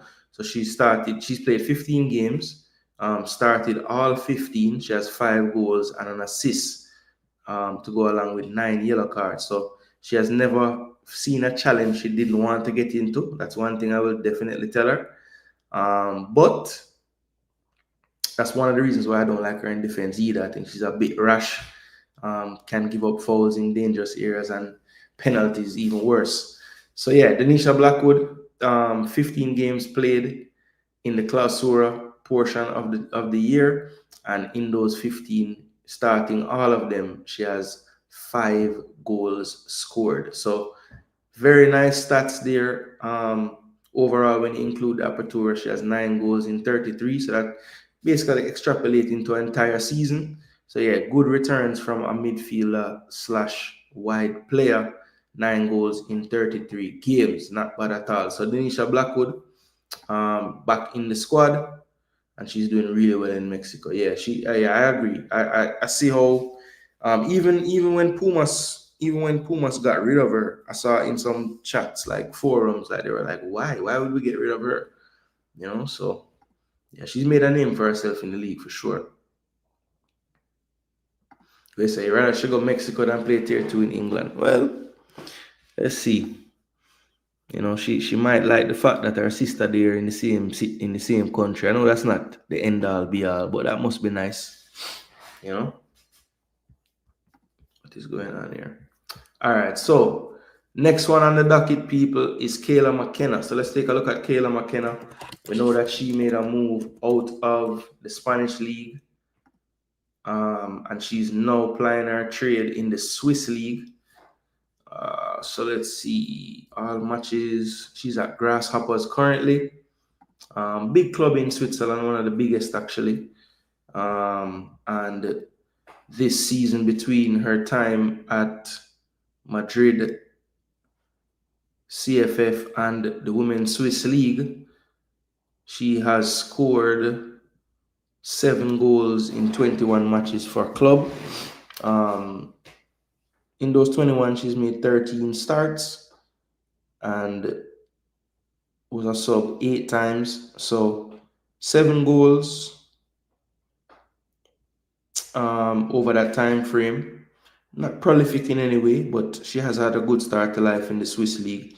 7 games, 5 starts, 2 sub appearances with 3 goals scored in those 7. So looks like her trajectory is on the upward slide in terms of output, and we'll have to track her going into next season in that Swiss League, how she actually fares playing over there with that team, Grasshoppers. So, but nice to see her. I think this league will give her a chance to maybe get some more opportunities. I think Grasshoppers is one of the better teams in Switzerland. So, she'll be able to, at the very least, play some games from a more front foot standpoint. I think the teams that she was in Spain always were behind the 8 ball. She was doing a lot of defending more than anything. So yeah, she might like that change of pace. And yeah, hopefully she can get some trophies over there. Rihanna Blades. So Rihanna Blades at Burnley.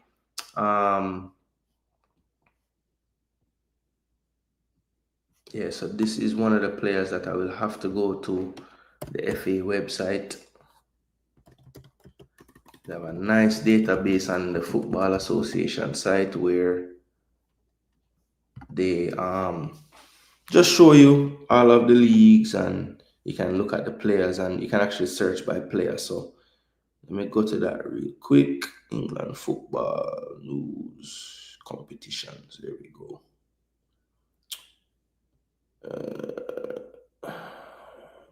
All right. So we have the Women's National League. Pretty sure that's where Burnley is.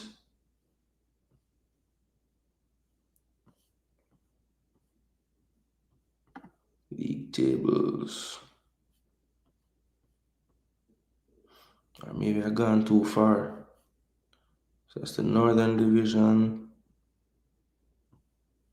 Oh no, I didn't go too far. It is Burnley.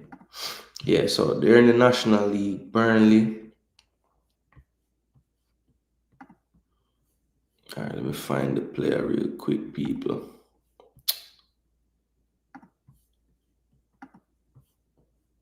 What?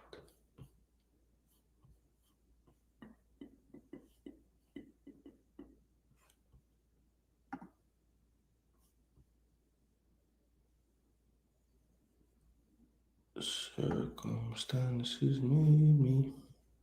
People, please do smash the like button, share, and subscribe. Haven't said that in a while. Let me get that in. So why won't it let me go to the damn club? I don't get it.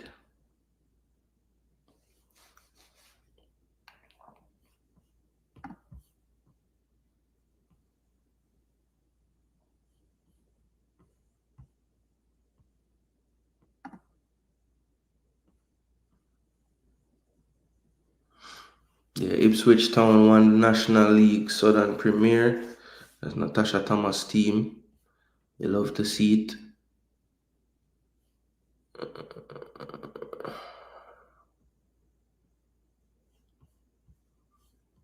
Bro, where's the damn page that I'm looking for, man? There's a page where you get everything. I don't know why I don't want to find it right now. Alright, let me see something. Rihanna Blades. FA. Alright, there we go. Go to the damn site itself, yeah, man. 2004. Youngster.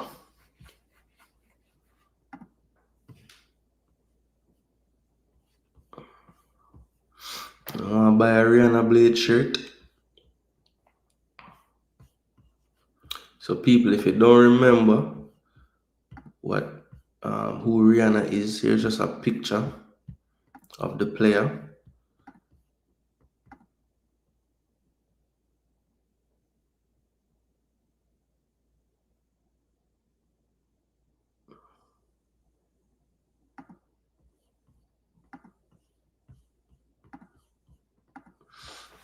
So that's Rihanna Blades, people, listed as a forward. She was in the Chelsea system before that.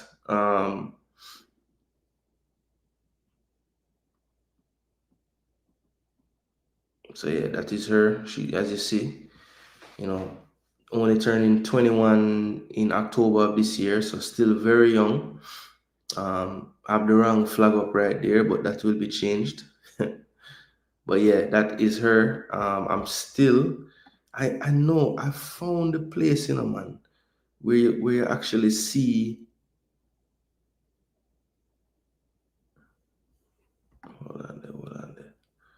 Maybe I'm onto something here. There we go. This is what I need. I think I'm pretty sure this is what I want. Rihanna Blades. No, this ain't what I want. Damn. Thought I found it, people. That wasn't it.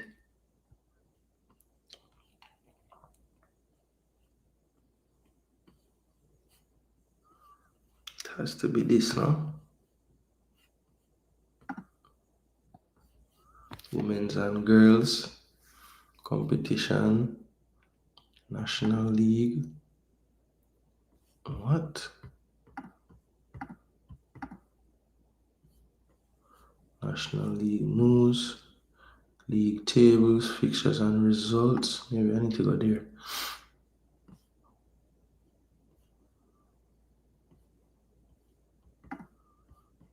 Go to the FA. Alright. Maybe I'm onto something now. National League. Boom. Take me to the same damn thing again. Yo, people, them know we fi win. Me don't know why them know we fi win, Bro, watch. As soon as I lock off this, I'm gonna find what I look for. It's all good. WSL 2 8 strong. Meanwhile, arguably their best non-bunny striker plays in that league. Facts. Shania. Alright, so let me get rid of them something because them know I'm gonna be great. But Rihanna, I know you get some game time because I looked the last time. I'm just not seeing it right now for some reason. But it's all good people.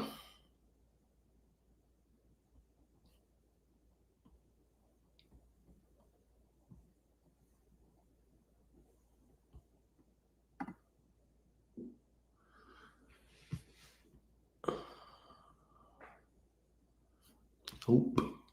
Yes, a National League get a big juke. Them no business with National League, brother. I'm not sure nothing from it. I don't know why. But Rihanna playing professionally. That's good. Alright. Other players, Chanel Cameron, Kiki. Let's check on Kiki people because Kiki is just now getting back to herself. So let's see if she has made any headway with the Houston Dash. So it looks like she made one appearance so far this season. And that was for 18 minutes. She subbed on. So I don't have the WSL games on here. That's crazy. Big league like that.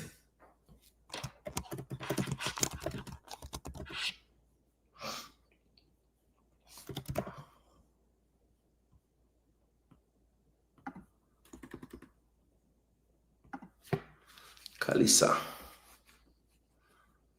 Yeah, so she just recently, the last fixture was the first time. So she had 6 straight games on the bench and finally get 19 minutes off the bench the last game. So yeah, she's still just easing back into life in professional football, it has to be said. So yeah, we have to treat her with care. But that is Kiki. Still only just 23, so a long, bright future ahead of her. So we don't need to rush. And then Jody Brown, the last name on the list. Let's just look at her first full professional season overseas and see how she fared. So Portugal gets some love on the site. Let me just do club only. So 21 games played, 4 goals scored. She did have an assist as well. All that output came in the league itself. She did play a couple of cups, Taca de Liga Feminine and Taca de Portugal. And yeah, she did not score or assist in any of those 7 games in the cups. So 21 overall, started 8 in the league, subbed on 6 times, 3 sub appearances in the Taca de Portugal, and 2 starts and 2 off the bench in the other cup competition. So look, decent first season, 1130 minutes, decent. Should probably want more than that over the course of the season.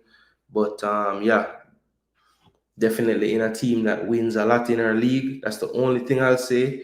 How much does Jody get challenged in a Benfica team that looks to be head and shoulders above every team in the league, right? But look, my goal for Jody would be become a nailed-on starter for the team because I think right now she is more of a rotational player in their setup. But I will say that the game time and the starts did increase as the season wore on. So that was a good sign for Jody. Still 23 years of age. So just like Kiki, a long, bright future ahead of her. But those are all the players basically that we have selected. As we get closer to that June 3rd matchup, we will do what we normally do, have the tactical preview, try to select squads and all of that good stuff. So, people, let's see. It's an hour and 45 minutes into the show. Jody scored in the TST tournament for women, the WF7s. Team didn't win any matches. They won the league, think. Okay. Nice. Yeah, great to see Kiki in the squad. I agree. Big up yourself, DJ Gigs. All right, so Jody needs to get going. Her progression has stalled. Yes, I agree. When I see her playing with Jamaica's national team of late, it just looks like the same Jody from before, which you would hope over this time, there would have been some more improvement. Now, people, I am going to not stop the show here. I'm going to go ahead and have a reaction to the Unity Cup squad. But first, people, please do smash the like button, share the video. I know it's getting late, but a lot of you still tuning in, so I really do appreciate the support. Let me cue up the footage from earlier today. That's the press conference that was with Steve McClaren. Had some issues with his internet though, which was kind of throwing a wrench in some of the answers and being able to understand what was being said. But I'll play it. I try to play the most important parts of it because I really want the most of this segment of the show to be, us reacting to the squad. But I do think that there were some things in here that are important to note. There has been one squad update, which I will let you guys hear, if you haven't heard already, right after I play some of this clip from today. All right? My ex-girlfriend. So this is the press conference from earlier today. Let me just go to somewhere close to the start. All right, listen up, people. It's been a very, very difficult squad to pick, mainly because of the timing of the fixture. Around listen, people, listen. Dates, so they're coming in very late, jet lagged, and we'll have 1 day's preparation for the game, which is not going to be ideal for that. So we've had a mixture. We've had injuries. So Mikel Antonio, Deshaun Bernard, Bobby Reed with his hamstring injury, maybe fit for the Gold Cup. Mikel were hoping also to involve him in the World Cup qualifiers Gold Cup. Too early for the Unity Cup. We haven't been able to pick less, and there are quite a few that we wanted to pick, so we've not been able to do that. Of the UK players, Charlton are in the playoff final on the 26th, so we've included Dixon at the moment. We don't know if he... What? Sorry about that, people. Can join us after that, but certainly we're looking for him to come after they play the game on the Sunday. And others, we've also got Roy Anderson involved in the playoffs. Leon Bailey, Ethan Pinnock, they have their last game on the 26th. Had a tough season. We need them fresh for the World Cup qualifiers and to go 3 weeks preparation, so 3 weeks working on top of a Premier League season is not ideal. So basically, look, just to sum up, because I don't want to play this all out. He's basically breaking down, how we came to this squad. Reasons being, proximity to the end of club seasons. Some players needed more time to prepare before the World Cup qualifiers, just needed time off. There were some kind of inconsistencies though. He mentioned Charlton had the playoff final, but Dixon was named and they're hoping they can get him after the final. Tyrese Campbell, Roy Anderson also in the Charlton team, maybe because they're probably going to be used in that game. They were left alone in terms of playing in the Unity Cup. That was a bit surprising. Why would you name Dixon if you're not sure if he can come, but you wouldn't name the other ones? That's something that kind of jumped out to me. Yes, I will name out the squad in just a second, Sylvester. I'll actually bring it on the screen so you can see it. So yeah, I'm just kind of summing up what he said in the beginning. He's just basically making sense of the squad. And since people are asking, I can easily throw it on the screen now so you guys are aware. Let me close it out. All right, let me get back JFF Instagram. And I will throw it on screen so that while you're listening, you guys can look at the actual squad that was picked if you haven't seen it before. So yeah, here is the squad. Let me get it on the screen for you guys.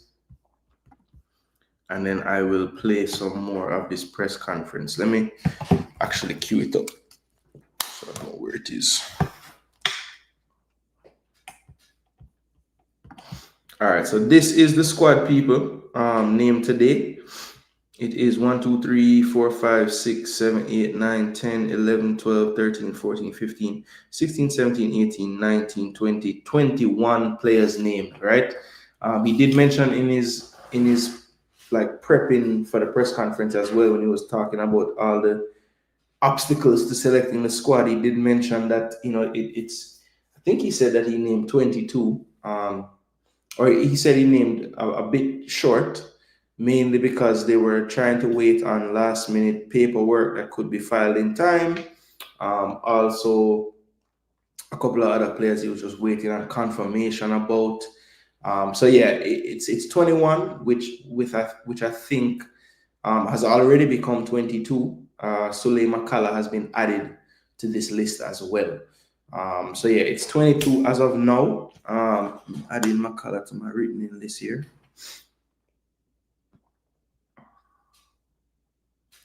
So initial thoughts on what you see, just go ahead and drop them in the comment section. Again, add to the list of defenders or midfielders wherever you think he'll go, Suley Makala as well.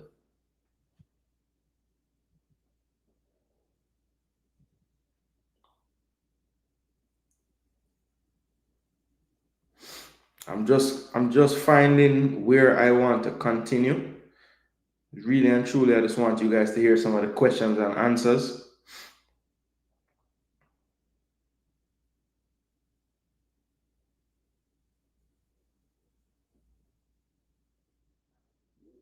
All right, so he had about 10 minutes worth of, you know, filling us in, and then let's move into the questions now.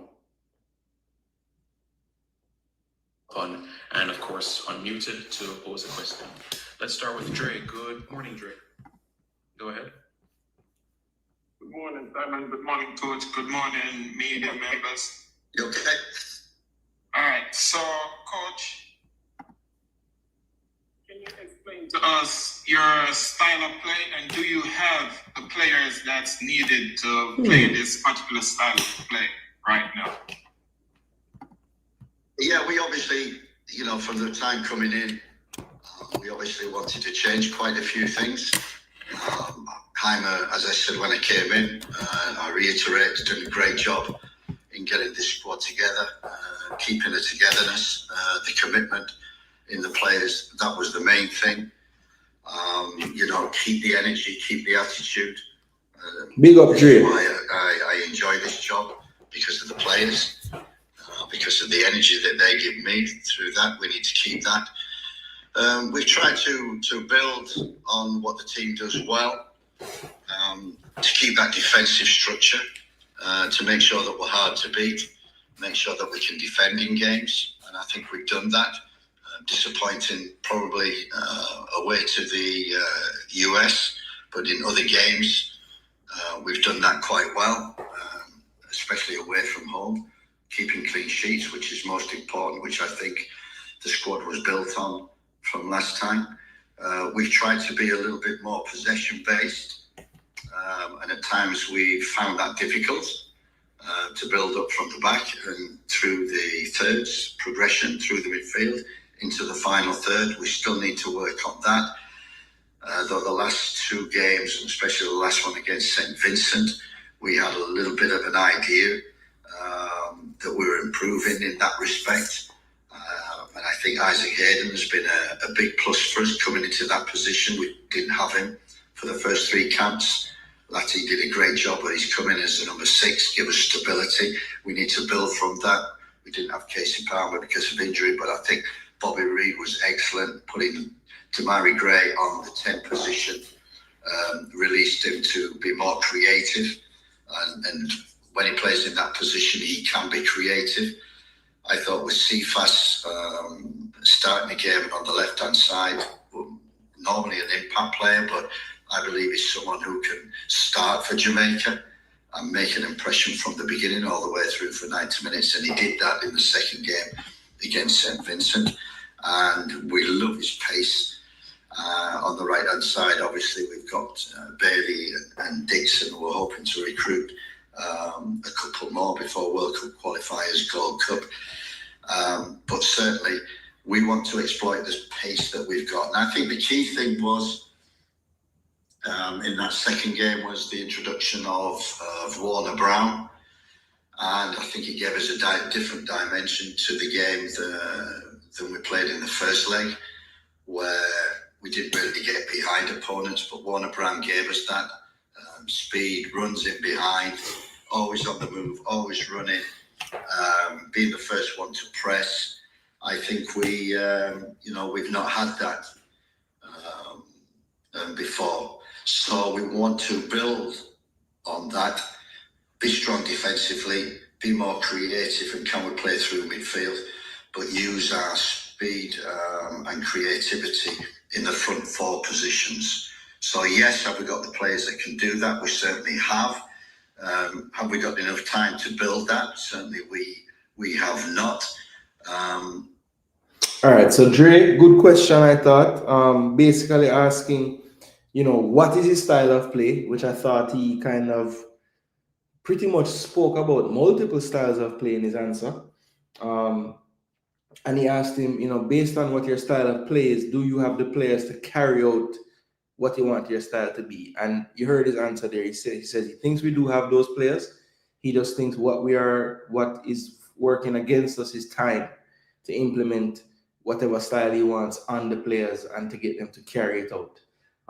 So he's asking for time, people, for his style to be more, I guess you could say, noticeable, right? Because I think one of the knocks on him from the fan base is like, what is the way that he really wants us to play?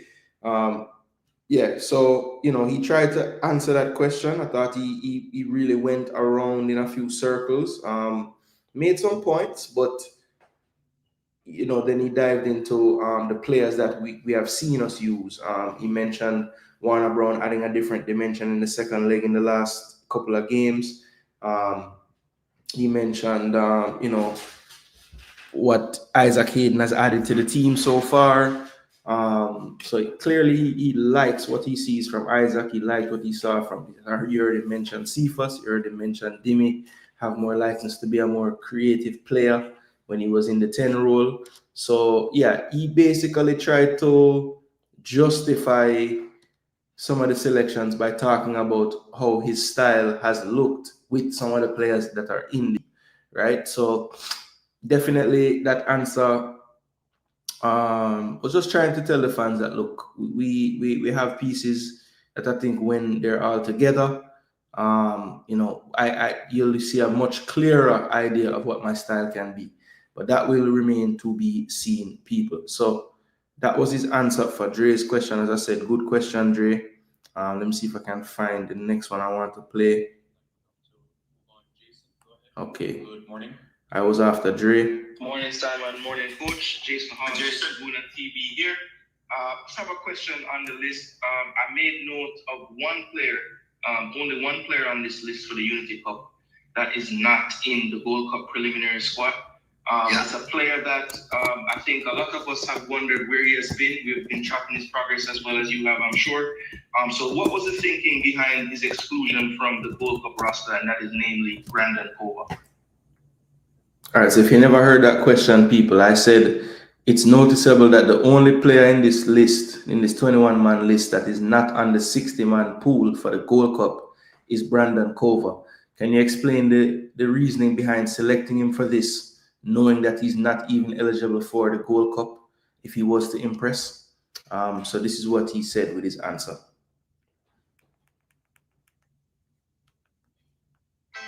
Happy Uber one number. Top your nice.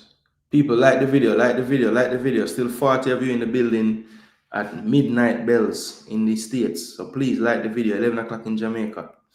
It's frozen at the moment, so we're just... So my question was so ice cold that the man internet freeze, but it came back. So this was his answer. Have you got me back? Yes, proceed. Did you I didn't get the question, Simon. regarding Brandon Kova, the thinking about including him in the Unity Cup? And of course, he's not in the 60 for the provisional list for the Gold Cup. Yeah, that's right. Look, this has been difficult picking this squad. We've had many people in, then dropped out, can't play, got playoffs. We've had to wait for that. So we haven't had a real squad. I've had to pick 60 for the World Cup qualifiers and Gold Cup. And Brandon is one of them that has been on the radar for, well, since we came in. Many people have mentioned him. And the opportunity arose because of injuries to other people and unavailability of other people. And it's for the future. As I said, I have a squad set for the World Cup qualifiers. I have a squad set, obviously moving on to the Gold Cup.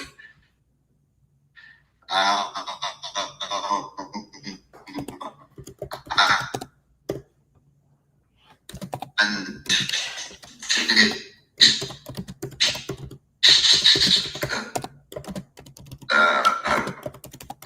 gives me an opportunity or somebody who's young and fresh who should be in the squad. I'm giving them opportunity.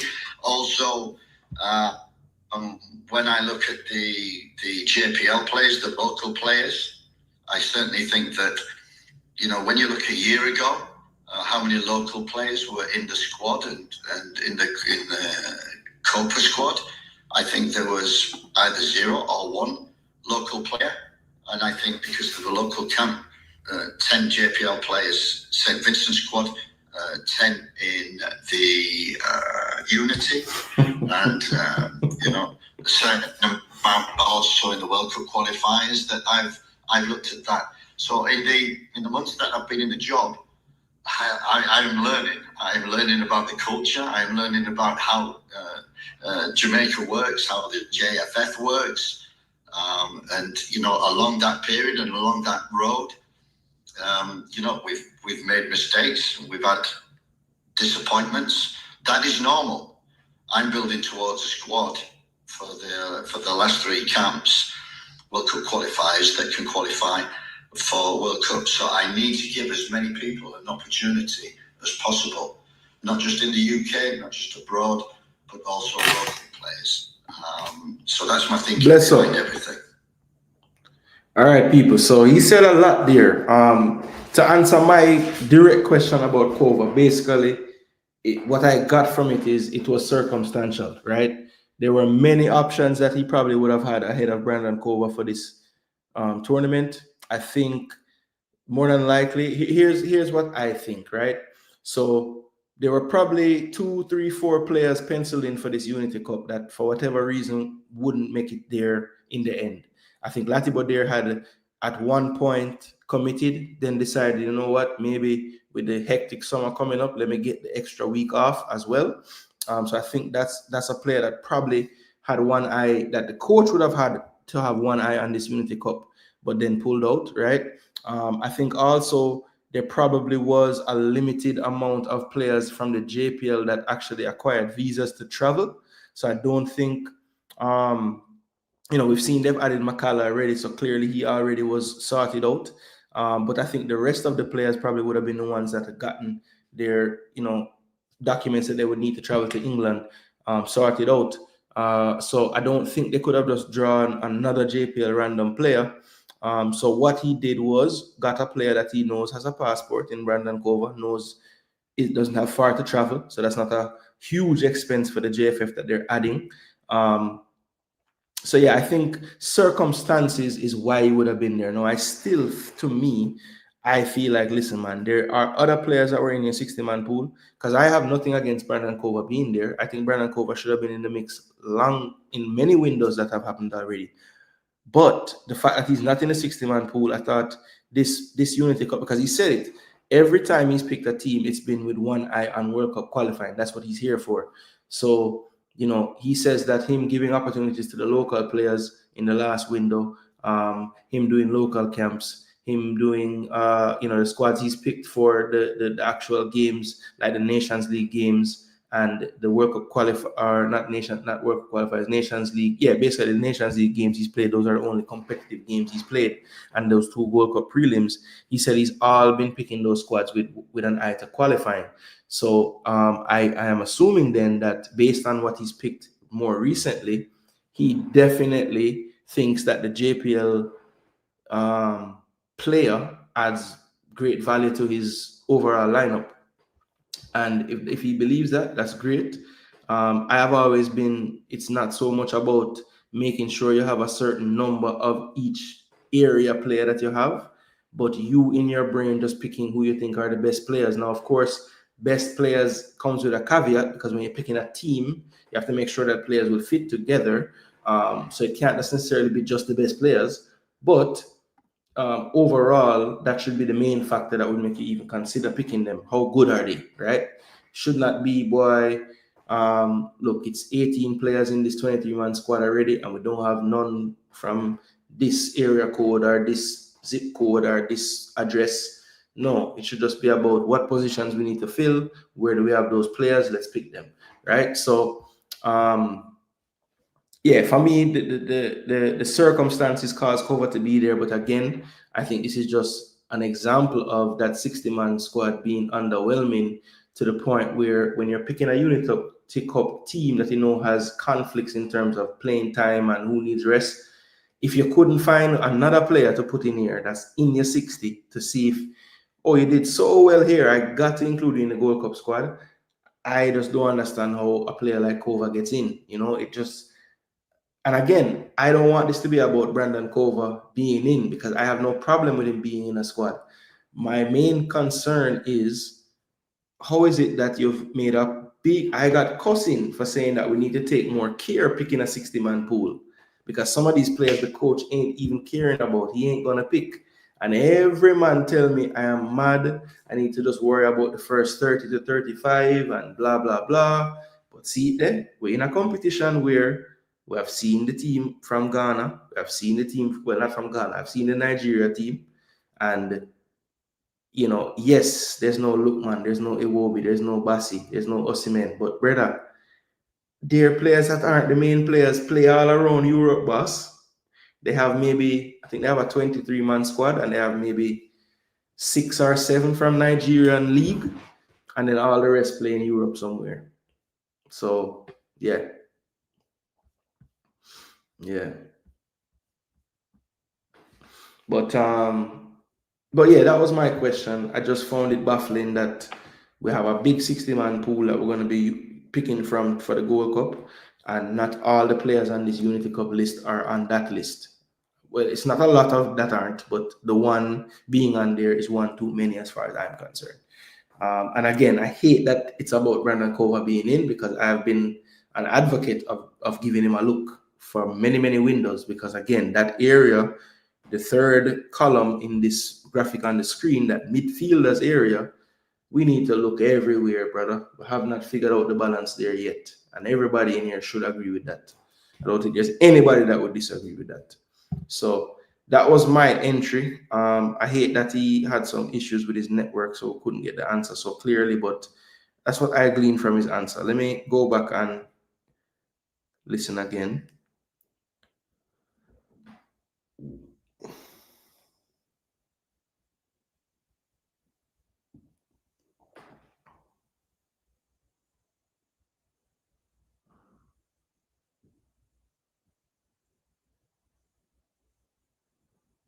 All right, let me get to... All right, so this was the first entry about Ravel Morrison. It came from J Taylor, Sports Blem. Big up yourself, JT. So yeah, let me play this for you guys. This was the first of, I think, at least 3 questions that reference Ravel in the press conference. So let's hear what we had to say, and then we can jump into the Ravel Morrison discussion after we listen to this first question. Actually, I'll play this one, and I think Cranky's right after, who asked about Ravel as well. So let me play this for you guys so you can hear it. All right. Thank you. Thank you very much, Bryce. Mr. Taylor, good morning, sir. Go ahead. And as you can see, folks, thank you very much for bearing with us with the internet connections. Go ahead, Mr. Taylor. Okay, can you hear me? Sorry. Please go ahead. Yes. With the question. Go ahead. All right, then you can hear me, right, Coach? I can hear you loud and clear. Okay, perfect, Coach, because we have to hear each other on this one. So, Coach Jay Taylor here, and this question that I have is a lot of fans. This is what's going on in the fan base when it comes on to this specific player. I don't know if you know the history of Jamaican football. We're not going to go into it, but we had players like Walter Boyd, Jermaine Yu, Tuffy Anderson. These three players had one thing in common. They were some of the best players in their position, but they weren't able to make the national team. No, we have a player in Ravel Morrison, who is a fan favorite in Jamaica. And he hasn't even been in the 60-man squad. The fans have been waiting for him to get a club. We know it's a lower division club, but he has 21 goal contribution, coach's player of the year. No, it's a lower league. Coach, what do you say to the fans who think there's a petition out as well for the player to get back in the team? What do you say to the fans who thinks you have a personal vendetta against the player? He hasn't got that.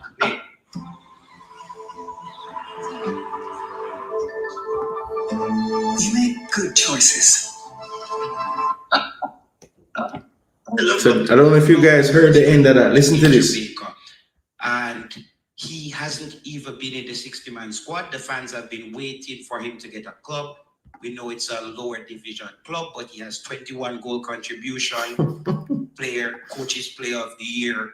No, it's a lower league. Coach, what do you say to the fans who think there's a petition out as well for the player to get back in the team? What do you say to the fans who thinks you have a personal vendetta against the player? He hasn't got that. I love Ravel. I worked with him for a year in Derby. Yeah, so look, JT, brilliant end to your question. Hard hitting, even, elicited a response of laughter from the coach. That's always good when you can get an emotion out of your question, right? But the filler, the leading, come on, man, script that a little better, bro. It just made the question ramble on, and I don't think as long as the last couple sentences were gonna be the way they were, I don't think you needed any of that stuff in the beginning about Walter Boyd and all this other stuff. Just ask the question, bro, because I think honestly, what that does, first of all, you hear McClaren's answers. Everyone does. He does not have a quick answer. It's going to be a long talking. So the goal really is to hear as many questions as possible from different people in these press conferences, not necessarily for somebody to have 10 questions or a 10-minute question. So that's the only thing. I mean, you might not want my advice, maybe not, but I'm just saying, no, all right, well, okay, fair enough. Maybe I need to scrutinize the ending more clearly. But my main point, MF, is like, ask a question. There's no need to you don't need to provide background, and I think sometimes a lot of our people that ask questions in the press conference, they get so wordy in their question that sometimes it's even unclear what you're even asking. Now, this didn't happen in this case because I thought it was very clear what he was asking with the ending that he had. I wouldn't have framed it that way, but I don't want people to be me. I want them to be them. So that's fine. But my only advice is don't change your core as who you are, JT, because that's who you are. But I don't think you need as much filler in the beginning. That's all. Let's listen to his response. The county, and I loved him as a personality, as a player, fantastic. And there would be nothing better for me than to be able. I add one, that is no excuse. I am not a formal journalist, but I don't think anybody could listen to any question I've ever had and say, boy, because at the end of the day, you want new media to have, you want us to not be traditional. That's why people are drawn to it. But at the end of the day, you have to be able to read the room too. So you cannot really frame the question the same way you would as if you had a live guest in your studio, because it's not your studio that you're in. You're in a press conference with other people. you know. So oh, the audio is low. All right, I'll turn it up. Yeah, I really don't. I just want to get to the truth, to be honest. That's my main objective. That's my main objective, getting to the truth. Because I think the truth eludes us sometimes, unless we go looking for it. To pick Ravel at the top of his game. Everybody, it's not about the past. So you can't live in the past, and we're living in the now, and we're living in the future. And when I look around at the players, and the first thing I say is, okay, what league are they playing in? What is the quality of football that they're playing in? So that standard dictates where that player is at that present moment. Now, Ravel at that present moment, and I've spoken to Ravel, I spoke in the summer when we called him up in the winter, when we called him up for the US game, just to get him involved and see his smile again and get him playing on the field. And I said to him then, you know, we need you playing in a tough competition where you can get up to the standard, where you're demonstrating week after week. Now, the Dubai third division. The audio okay? The audio okay, Javari? Let me know. Is not of that standard. There is no way that I can even watch him on video. There's no way I can see him because Wisecout or whatever does not have footage. So therefore, I don't know. I know the level because I've seen the level. I don't know his but I've said, and I spoke to him before, and I spoke to his agent. You know, the requirement is to play at a higher level to demonstrate playing at that level, and then giving the opportunity for him if he is at that level and can perform at that level. And unfortunately, that has not been demonstrated. So therefore, I can't live in the past. I'd love to, and believe you me, there's nothing against Ravel. Me and Ravel get on really well, but I've got to be honest with him, and I've got to be honest with everybody, and say that it's about the now, the way you're playing, and what standard you're playing at now. And I've said, and I repeated to his agent yesterday, that with his ability, he should be playing top football. And at the present moment, he's playing in Dubai, third division, which is not top football. And then he can demonstrate in the football all the year, and then playing at a certain level. Of course, who wouldn't have Ravel Morrison in the squad playing as Ravel Morrison can? And unfortunately, I haven't seen that because I can't see any of the games that he's playing. Constant reminders of your Wow. All right, people. So that was him trying to explain to JT that it's not personal why Ravel ain't getting called. And he's trying to explain why, in his estimation, him playing out there in he says Dubai, but it's United Arab Emirates. It is in Dubai, but you know, it's UAE. And yes, he's in the second division, but the way how the hierarchy MF goes in the UAE Pro League is the first tier. The UAE First Division is the second tier, and the UAE Second Division is the third tier. So he's not really wrong. He's not. Yeah, I know. It's there, but I'm saying it's the UAE itself. It's not just Dubai alone. He's making it seem like it's the city league. It's the country of the United Arab Emirates, and Dubai is one of the cities. Yeah, second division shower curtain, but it's, you know. This has actually been an argument on so many programs, right? So again, the hierarchy is this. It's the UAE Pro League, which is considered the first tier, the top tier. Then there's the UAE First Division, which is considered the second tier. And then there's the UAE Second Division, which Ravel plays in, which is the third tier. So when he says Dubai Third Division, yes, he's messing up the title of the league because it's the second division, but in terms of the level that it's at in the country, it is the third level. So he misspoke when he said third division, but I understand the miss-up because it is the third level. Do I disagree with his logic? If so, why? Okay, so look, MF,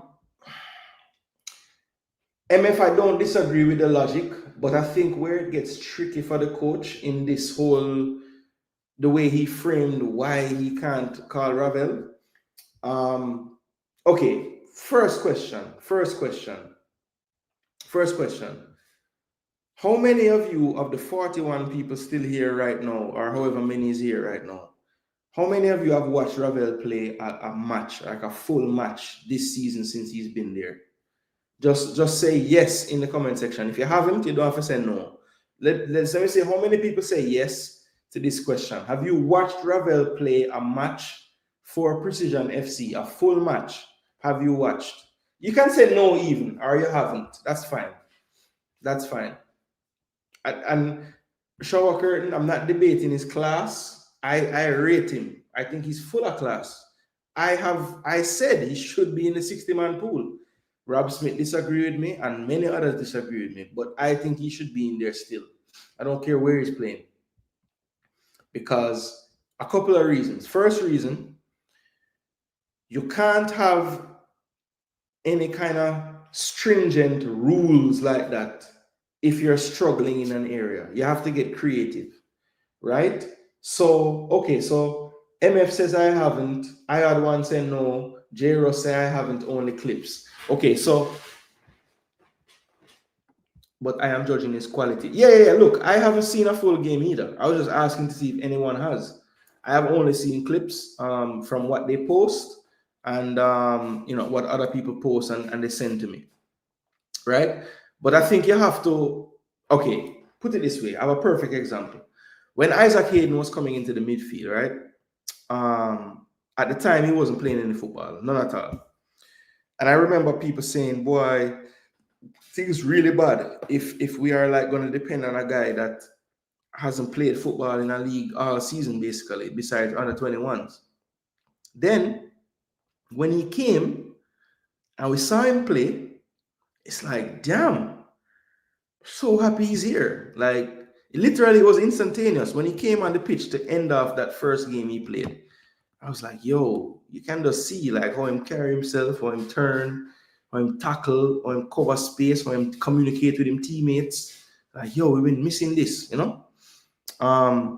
So I think in the Reggae Boyz structure, the way it is now, if there was a position or a part on the field where you have to maybe think outside the box from what your conventional thinking would normally be, it must be in the midfield, right? So I understand wanting to have standards and levels and all of these things. But when you look at the alternatives that are being selected and in the pool, and you put them up just man for man, even today's Ravel Morrison, 2025, right?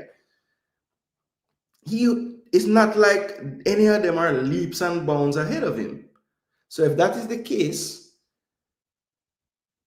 and furthermore, you have lamented that, you know, we need more creativity from the midfield. We need more ingenuity. We need more players that are comfortable with the ball, that love the football. It's a lot of things that Ravel would bring to the table that I think your midfield is missing. So again, I understand that a reputable coach would want to think about things in terms of levels. There's nothing wrong with that. I get that. But we're in a situation in that midfield pool in particular where I don't see anything that would warrant me not looking everywhere to fill these positions. So I don't think we can be so stringent on this rule about levels or what you deem to be the higher levels in the midfield areas, because we're not spoiled for choice there. That's just a fact. All right. So while I don't disagree that it's not a good look that I can't find Ravel playing whenever I want to find him, I think it's disingenuous to bash his level of league. And you see some of the players that were mentioned in the 60-man pool. We're getting players from all over the place, second division, third division, everywhere, right? And if we want to see them, we see them.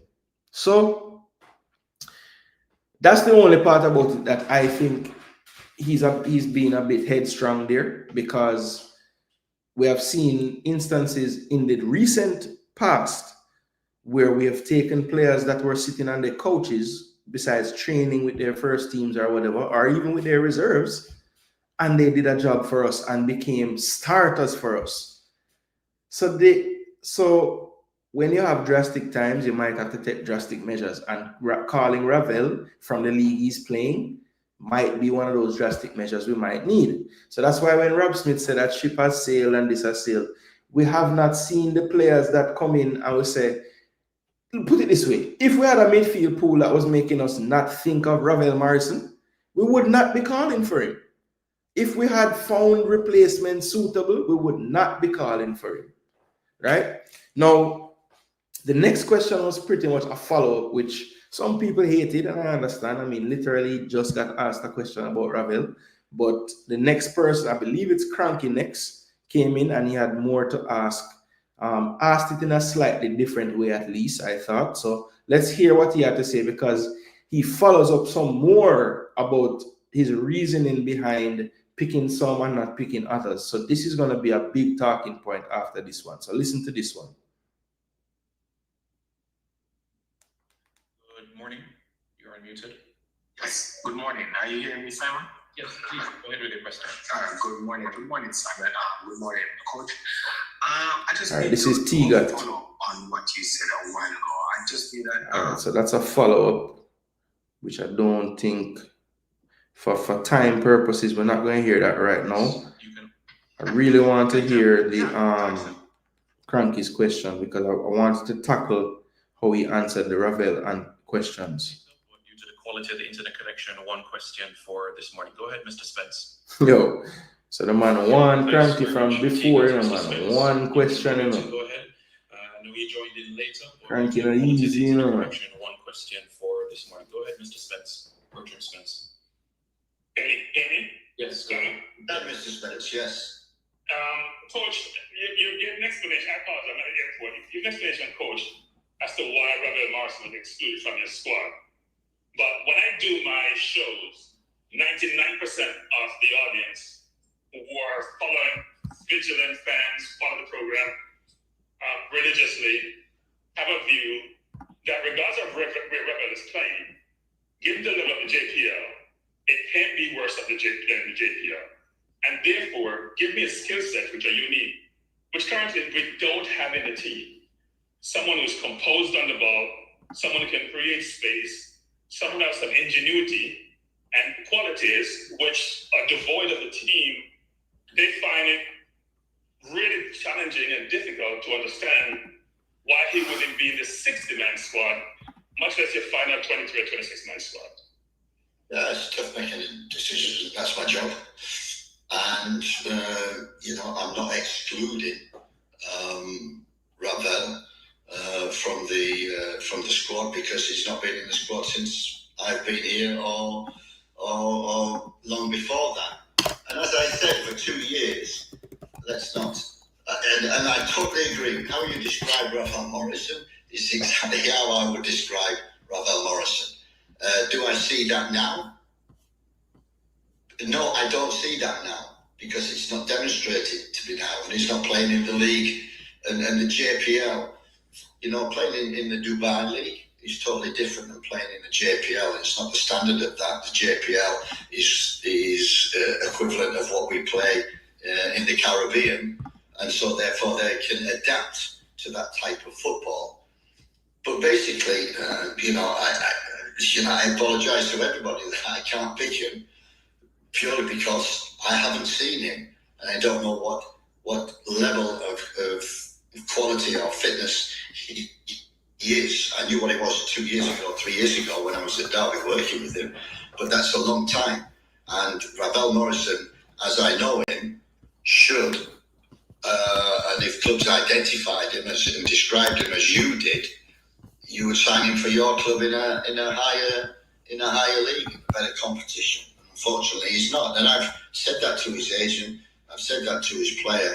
Get back to the UK, get back into Europe, get back into a top division, a top team where we can see you week in, week out, where you can demonstrate what you can do at the level which is appropriate to what we're going into, which is World Cup qualifiers. And as you know, and I've certainly learned over the last 8 months, is that football in the Caribbean is tough, hard, and totally different to anything in Europe, and also anything that might be in Asia. Thank you, Mr. Spence. Robert, good afternoon now. Here it is. Robert, Here it is, people. your hand was raised, and Hey, Simon, can I say one follow, Simon? I apologize. no, I'm sorry, Cronky. Based on the quality of coaches into next Sure, section, no. no, I apologize. Damn. Yo, Simon said, no, you can't get the next one. All right, so he went a little deeper that time, and basically he said that the league that Ravel is playing in, it's a different style. He didn't say it was worse than the JPL, but basically he was saying that the JPL players, because they're playing in the Caribbean, would be a little bit more in tune with the environment and the type of game that would be played in the CONCACAF region. Now, on face value, that sounds like it makes sense, right? But at the same time, you have to think about it like this as well.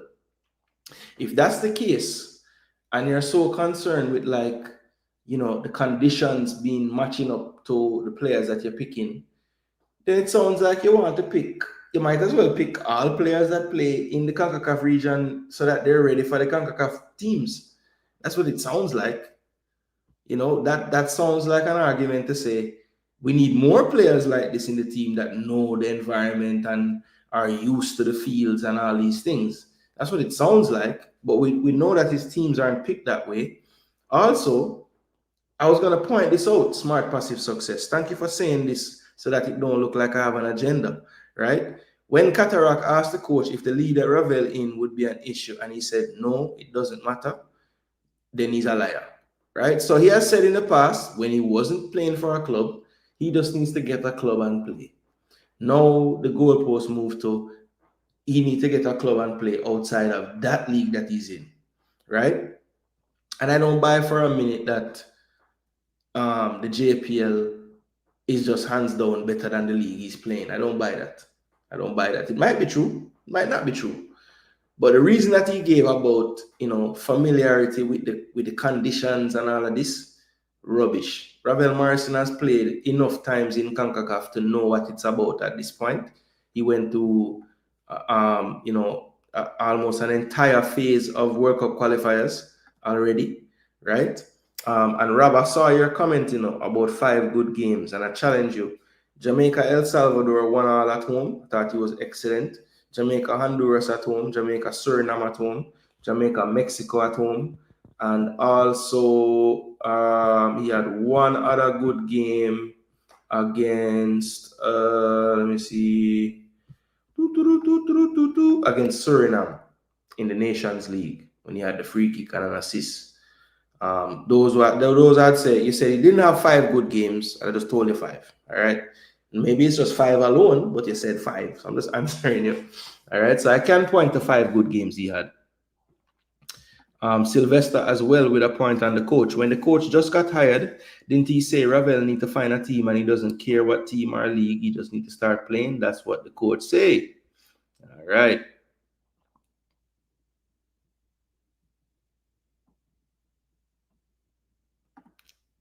Okay, that was the 5 games comment. All right, I just told you about the 5. Based on our reports, Ravel is head and shoulders above JPL players, so there's a difference.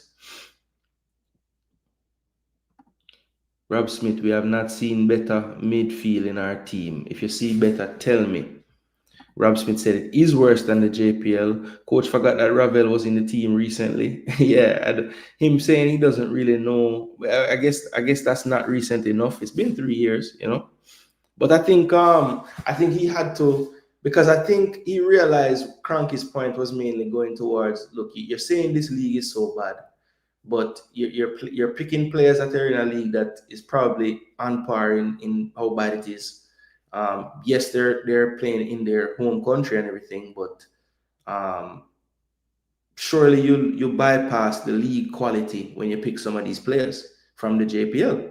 His justification was they understand the conditions better, the fields they might play on, all that stuff. But again, if he really felt that way overall, then he would just fill up the team with Mount Pleasant and Cavalier, and all the players would be from Jamaica because they would be better equipped to handle challenges of the CONCACAF, whatever he's talking about, right? So I don't know.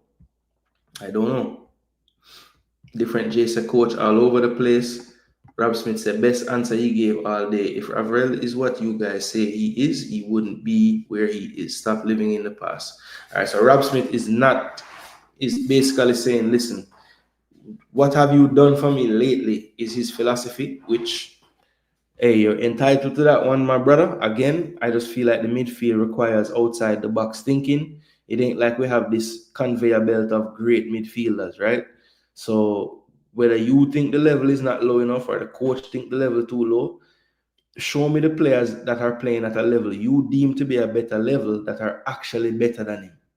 That's the problem that we're having, bro. That's it. And if he can't be in a 60-man pool, even if you say, listen, I ain't picking him, I just don't.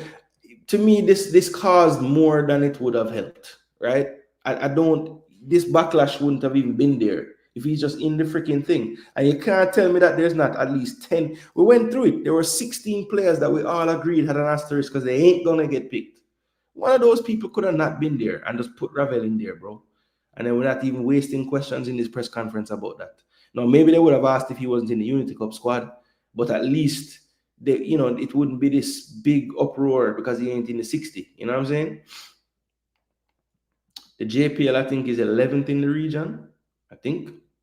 And yeah, that's what I'm saying. If he really felt that way, then he would just pick all the players that play in the region, whether it's MLS, USL, and JPL, or anybody we have in Costa Rica or Honduras or anywhere else in the region. When JPL players get them chance, them not perform, or either them not play on the bench. Yeah, that's another thing I have. It's a flimsy excuse. Coach should say Ravel isn't in his plans and just stand on that. I think people, I think that's why JT was so pointed in his question. I know MF never liked how it was asked, but I think he did that on purpose because he wanted to just hear the man say, I don't like the man, if that's what it is. I told people earlier today when they were asking me my thoughts on it, I said, listen, I don't think that the coach don't like him. I think that the coach meant what he said. He does not think that the league he's playing is a good enough level to warrant him getting selected. I think if he had the chance to, scour a wild scout and watch back some games and, make a judgment, he'd be happy that way. But the fact that he can't even do that, it's almost like it's against everything for him to pick the players,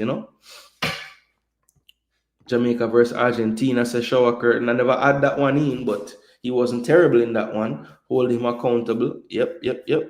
It's just mess up. The coach could have picked him for the Unity Cup, so some other coaches could see him in England so he could get in a better club.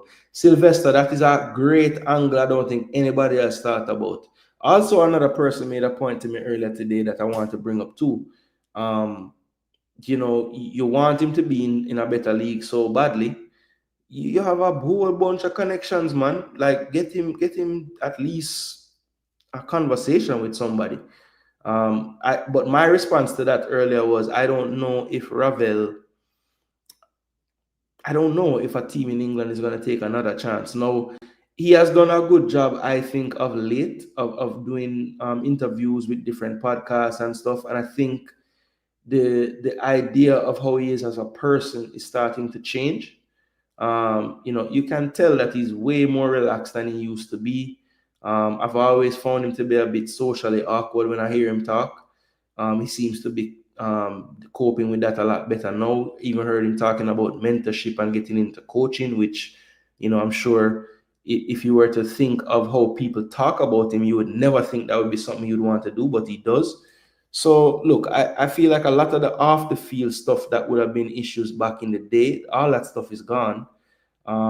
So, yeah, look, Ravel, I know if, I don't know if you ever see this, but if you do, I hope that you can, either get that team higher up in the levels of that country, or you get an opportunity overseas. I did hear you mention, you kind of miss it over in England every now and again. playing that type of football in the type of leagues in England. So hopefully this summer you're seeking a move back. I think at the stage you are in your mental development and how you carry yourself as a person, I think you'll be much better this go around if you do get another chance. But someone has to take that chance, you know what I mean? World Cup qualifying now got normal. You only played once versus Suriname, we didn't travel. The fact that you struggled to find 5 minis overrated. I didn't struggle. I knew 3 off the bat. I just had to remind myself of the other 2. I didn't have Argentina in mind actually. Yes, he got called in the March window for the second leg against USA. He wasn't in the original team. We had players drop out and they called him to meet up with the team, and he was an unused sub. Jamaica versus Mexico, when he tried doing defensive work, Ravel is calm and only played that under Paul. Otherwise, he was used as a box-to-box. Last time we saw the player, he was getting ball knocked around him from a Trinidad local team. Yeah, but I think that was like when he was at DC training. He wasn't really fit, I don't think. I think he's a lot more fit now. Ravel is making a lot more money in the UAE, so he's not going to play League One or JPL where he's making less. That's true. Smart passive. Can't go around that factor. Would like to see one of the JPL team play against one of the teams in the league. That is something I would love. If Ravel can say, hey, Precision, let's do our preseason tour in Jamaica. And let's play Mount Pleasant and Cavalier and Arnett and Moby. That would be lovely. This coach gives very long-winded fluff answers that don't answer the question asked. I don't like him. Been saying that for months. Something is off with this guy. Yeah, J. Ross. I hate to say it, but it's like a Joe Biden-esque way of answering questions, and that's not a good look. To be honest, he does go around and around and around and around in his answers, man. He does. I could have sworn Ravel in the team one time this year. Am I mistaken? Yeah, it was in the March window, but I'm behind, so I'm sure you saw that. You've heard that since you asked. Coach brought him in, spent the money for a last-minute flight for him to come, and he didn't impress. He didn't impress? Were you at the training with them, Rob? John, how you know? No, I'm not saying it's on him, but okay, you said that Rob Smith. How you think Richard King and Busy got to Iceland? You think it does just so happen that they ended up in Iceland when we had an Icelandic coach? Come on, bro. It's not out of the ordinary for a national coach to use whatever connections they have to get national players in a better situation. It is not far-fetched.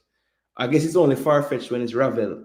But when it's Busy and Richard King, it's not far-fetched. Come on, bro.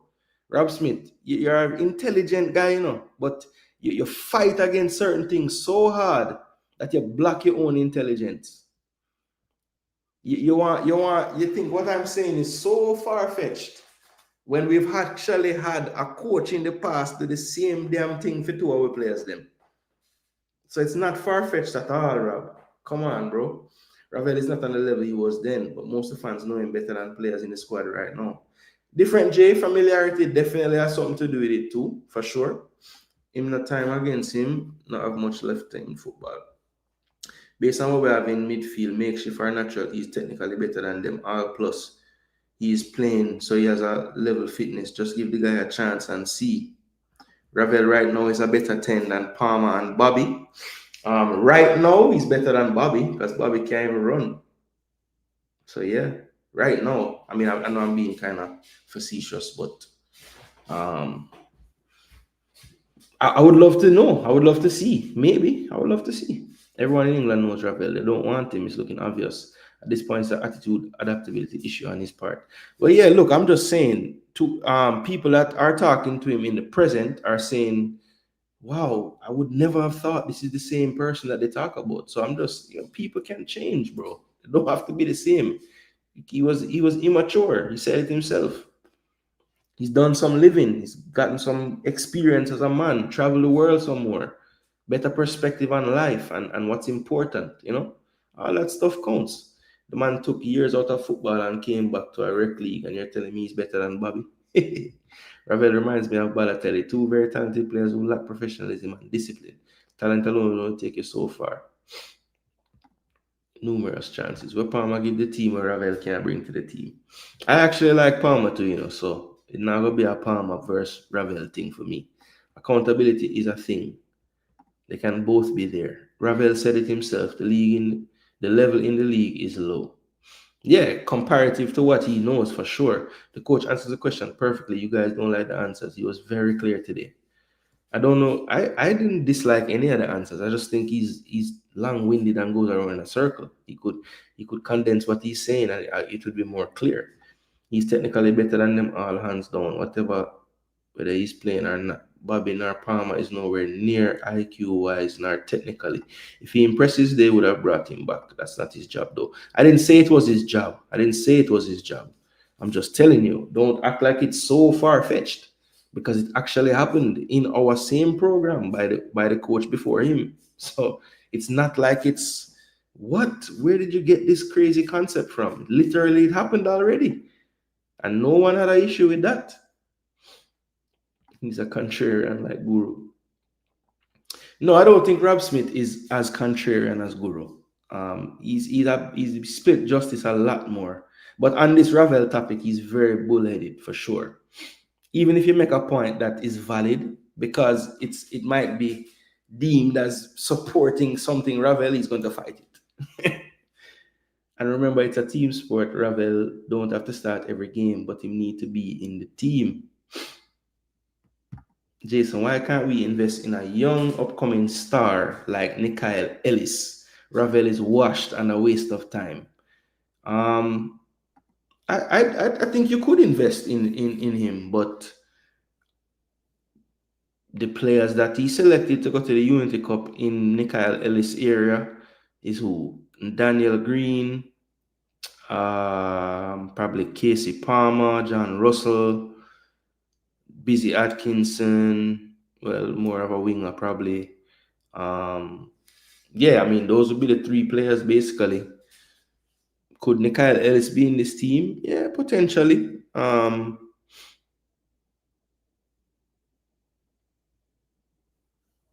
Potentially. I mean, yeah, I don't know. Nikhil Ellis, he seems to be one that a lot of people like. I've seen him play some games for Racing. Looks like a decent player, but I can never tell how it's going to translate. You know, I have to see him kind of playing internationally to know, you know. So I guess, yeah, without getting a chance, I won't know. So yeah, I guess he needs a chance. And what better time than this? You're a hypocrite that change your rules depending on the player you're talking about. Okay, so having a back and forth now. What do you think about the coach leaving out Boza? Look, I can't be a hypocrite. I have said that Boza needs to realize that he doesn't have to make every team. If he ain't performing, he ain't playing well. I think the Burrell inclusion is probably what would have stopped Shamar. You know, I think East was always going to get looked at again. I think Warner Brown was always going to get looked at again. Kaheem Dixon is the prodigal son when it comes to these squads, so he was going to be there. So Burrell really is the one that stands out to me as the quote-unquote Boza replacement. Of the new additions, he's the only one of the 7 that actually is in the Unity Cup squad. So yeah, I think Boza is probably still in his plans, but he probably at this point is like, I know what Boza is. Let's see what else is out there. You know, the entire footballing world says no to Ravel, but we begging for him. You know why, Rob? We ain't the entire footballing damn world. We are Jamaica. We are one of the biggest brands in the world, but as a footballing nation, we are like a fly or an ant. And until we realize that, we'll always have our chest way higher than it needs to be. We need to humble ourselves, Rob. We ain't the entire footballing world. We are just little Jamaica. Very tiny blip on the footballing map. One bad game ever see Ravel have in Mexico, and count how much other midfielder them have. Both has not looked good for a while. J. Ross said, name it. Name when I have been so. Don't diss Mario Balotelli. Ravel have to come and flop for me to say he's done. Correction, UAE second division, the 3rd tier of UAE football. Yes, that is exactly what it is, BM. Exactly. I'm saying, why is he not playing in top division if he's this savior? I remember the coach said every player have a clean slate. So whatever beef he got against Ravel, the coach needs to leave that shit in England and don't bring it to Jamaica. Well, he said it clear as day. He ain't got no beef with him. It ain't a discipline thing. Why? He just say he's not at a level that he thinks is sufficient, you know? How me see Ravella playing now, a same way him did I play at DC, score free kicks, assist and goal. So it's a different J, at the same Ravel. So and I like we need to go on like mad people. If Antonio after injury and recovery and not playing but added by word of mouth, then I don't see why Ravel don't make the 60. Antonio is old too and still depended on even after such an accident. Jamaican obsession with Ravel is very weird. No team, any decent league wants to play, but Jamaicans hype him like he's Messi. No JPL player is at the level of present international standard. If one JPL player is in the 60, Ravel should be also. Yes, I do agree with this Rob Smith that Ravel get more calling for because he's flary. And Jamaicans love flair players, you know? So I will agree with that part of it. That Ravel get more ratings from Jamaica because of the flary ball game. Yes, that is true. That is actually a fact. He was not great in DC. No, he wasn't. He was better at Derby. Bless up Travis. Or go on late night, you know. Jason, is the JPL higher? Let me know. I don't think it is. I don't think the JPL is higher. Rob Smith does, the coach does. But I don't think it's higher. I really don't. I mean, I've seen behind the scenes of the club they where they train their facilities. I think only maybe Mount Pleasant would have some facilities similar to that. Talking about the gym room and the workout space, the training pitches, all of that. I mean, yes, it's not reputable in the sense that, you know, people are showing it all over the world and everything, but it's about facilities. How can you prepare? How fit can you get using your facilities, and how prepared are you? They have a lot of ex-pros that played big time leagues, and they're just kind of closing out their career, getting a solid money. So, look, I'm not going to tell you that it's like, you know, the winner of the second division in UAE is going to go in the Champions League next year and win it. But I'm just saying, like, it's a level. It is what it is. It ain't the highest level, but we have representatives on our national teams that don't play at the highest level. And if you have one that has the experience of playing at a higher level, just raw talent ability, is probably one of the best players we have used in the last whatever amount of years, and he actually is physically in shape, I don't see what the issue is with at least giving him a look in. Put him in the 60, have him in the Unity. If he does crap in the Unity Cup, that ship has sailed, but we haven't seen it. You know, I get what I'm guessing, that the coach maybe didn't like what he saw in the limited training he would have seen Ravel in. I don't even know how much he would have trained, because he had a long trip. He may have showed up the day before the game. I'm not sure. But, you know, I heard somebody saying that it was, you know, he was so bad in training that the coach didn't want to see him again. I mean, damn, how bad can you be in training? Plus, Ravel doesn't strike me as the type of person that trains, you know, like that. Now, maybe in this part of his career, maybe he trains differently. But even he said it himself. That was one of his biggest things. Like, he just wanted to play football, and it wasn't about the running or none of that stuff. Definitely was never a weight room guy either. But yeah, Ravel looked comfortable under Paula playing cam. Otherwise, he had to play box to box or CDM, which is not his preferred position. With all the money and structure that is in place in the UAE third division, and they're still ranked below JPL. I don't even think the UAE division is ranked, to be honest, where he is. But I don't, you know, they're acting like we're saying he should automatically be in the 23. No, I'm not saying that, and I hope people aren't. But I'm trying to figure out Rob Smith's point in general, and I think it's mainly that he's saying it's weird that Ravel has a different set of rules than everybody else. And I tried to explain the best I could that the midfield area in particular requires major surgery. Sometimes when you're having a surgery, you have to do emergency work. I call the calling of Ravel emergency work. That's it. You can't make sense of it. Using data and metrics, right? Because if you get so bogged down in that, you will run him off from even getting selected, which is what I think McClaren has done. And he's trying to justify it by now bringing up this other madness about, oh, well, the JPL, we know it's a lower level, but since it's a familiar lower level, it's okay. You know what I'm saying? I don't know. Why are we so hypocritical? We use world ranking to bash the JPL, but discard world ranking when it don't suit us. No, Rob Smith, I cannot argue the fact that when you look at the rankings that I look at, right, the league rankings around the world,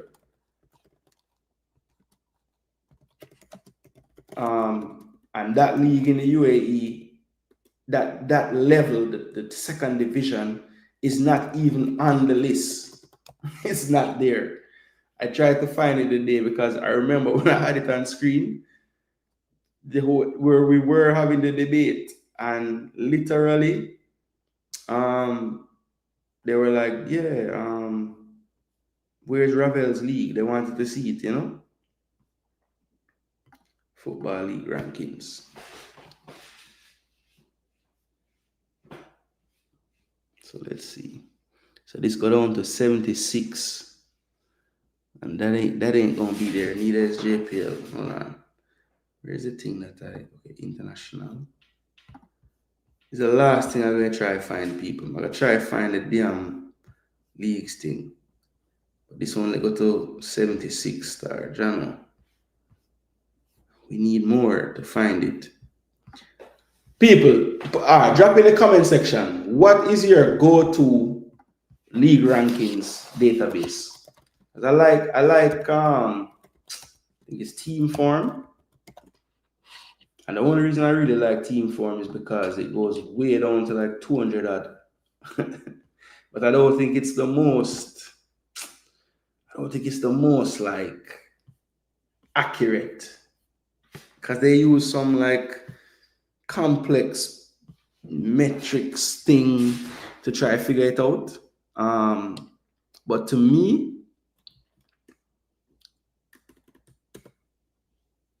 it's under maintenance. What? Why? Channel star.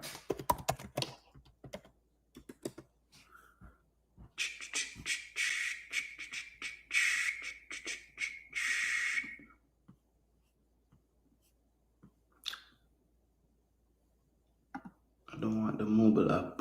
I just want the damn website, bro.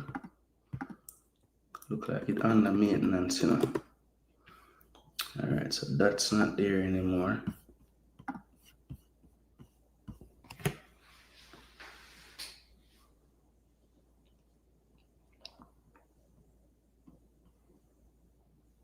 Rebel League play on some indoor carpet or turf. Why it have to be an indoor carpet? Isn't the right name turf? You have worked with Ravel at Man U, then Derby. The coach say, get back to Europe. Yeah, he did say that. Publicly state JPL players are dunce and far below international standard.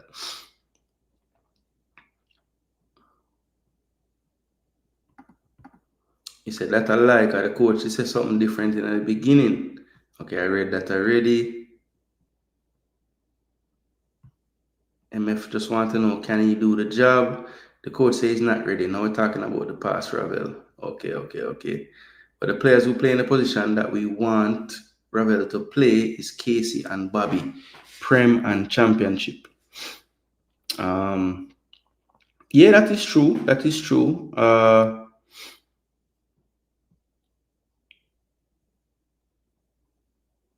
That is true.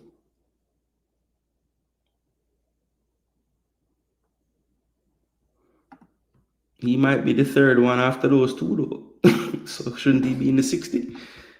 No good baller role, same way. No, he doesn't have to replace them. But how many windows have we had Bobby and Casey in the same team? One of them always fucking injured. And that's what you guys keep forgetting. We never get the best players every window at the same time. So why are we cutting out good players? Keep them around, bro. That's not what coach said. He wants Ravel in a higher level. That's what he said.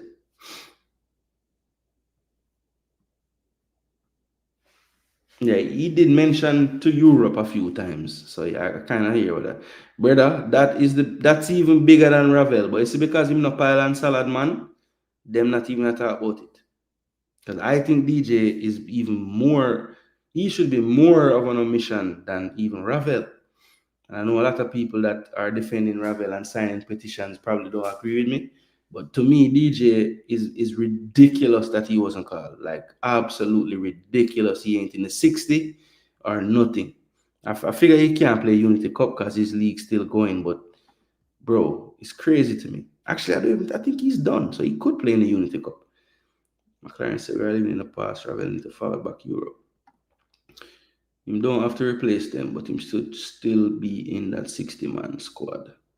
If he can't do a better job than what we have, then so be it. But the reasons being given don't make sense if where he's playing is similar to or above JPL. Stevie trying to give him tough love. Brother, I'm not need no more tough love, brother. Because he need to be back in England. Could be Saudi. So we're bringing 3 10s.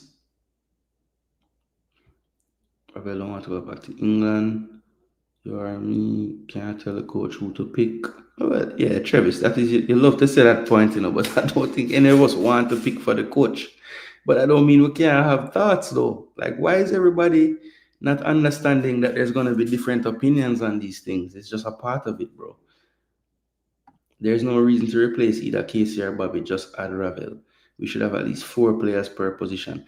I think that the we think of the pool so like who gonna get game, but no, the pool go past who isn't even on the squad. Just because you have 2 don't mean that the third one should just be anybody. No, pick the third best one. DJ should have at least been called to Unity Cup. Yeah, bro. Well, look, it would have just pissed me off even more because DJ would have got Unity Cup, drop some leather, and then in camp playing in World Cup. But maybe if he did that, he would be in the World Cup qualifying squad. But he should be there, bro. It's madness. Either Grimm or McClaren said it doesn't matter which league they're playing in. You might have been McClaren, or Grimm. I remember Grimm saying that too. Yes, it's been. I think he did kick off with. Was it Tapa him kick off with our Paula? And ever since then, it hasn't been the same. I remember he was in the stands with Bobby Reed one time. That was the end of that qualifying cycle, man. When the man them just draw for all kind of ball for end it off. Steve McClaren is a liar. Worst treated player over the longest period. That should be studied, Who is really the worst treated reggae boy? DJ is a man we should be asking about. His season is not over. He's in the playoffs for promotion. Yeah. Faith.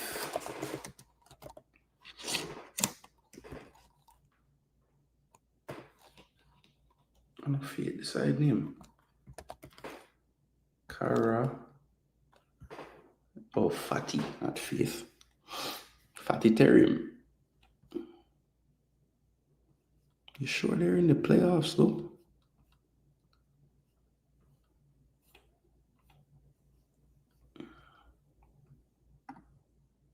Promotion playoffs for real. So when are those games?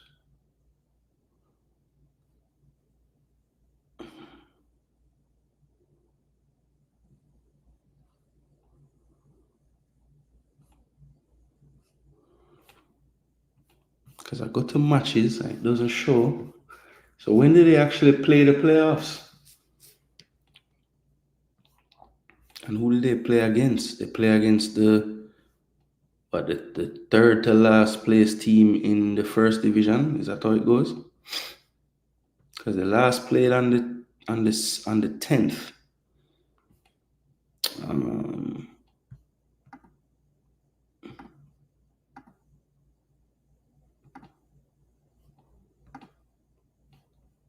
So I don't know when that game going to play, but they're in the promotion playoffs. Damn, how far into the summer does this leagues thing go?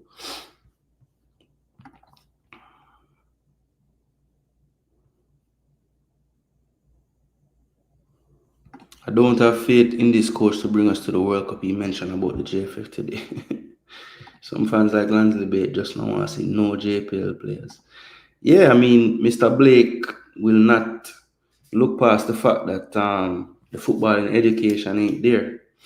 You know? I don't have as hard of a stance because, as I said, we don't have the type of player pool. At least we don't utilize the player pool to the point where, you know, there's just this abundance of players in all the positions. You know, so there will be anomalies, I think. It's when we try to make those anomalies the norm that we run into problems. Either Grimm or McClaren said it doesn't matter which league they're playing in. Yeah, I can't really remember. I can't say anything but live by easy, Hector or Grant. Okay, worst treated. Yeah. When DJ got dropped, he deserved to be dropped. He was playing at his club and he wasn't playing well for us. But we should give him another shot. Okay. Why should I want any player play? The coach has little or no schooling, lack education is a very low standard, well below international level. Why? Yes, this team finished third, so they have bye. So look at the 4, 5, and 6 team. You see they're playing games. Oh, okay. Because I'm like, bro. I mean, I guess it's just a matter of them waiting to see who they're gonna play. Okay, they played on the 15th. All right, after the 10th. So them probably is 2 legs or it go qualification round. I just say round 1.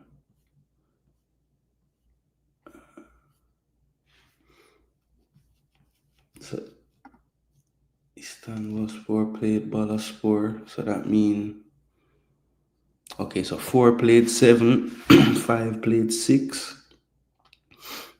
And then I guess they play each other. And then the winner of all of that going to play, I guess Fatty get the bye to the last game. That's what makes sense to me.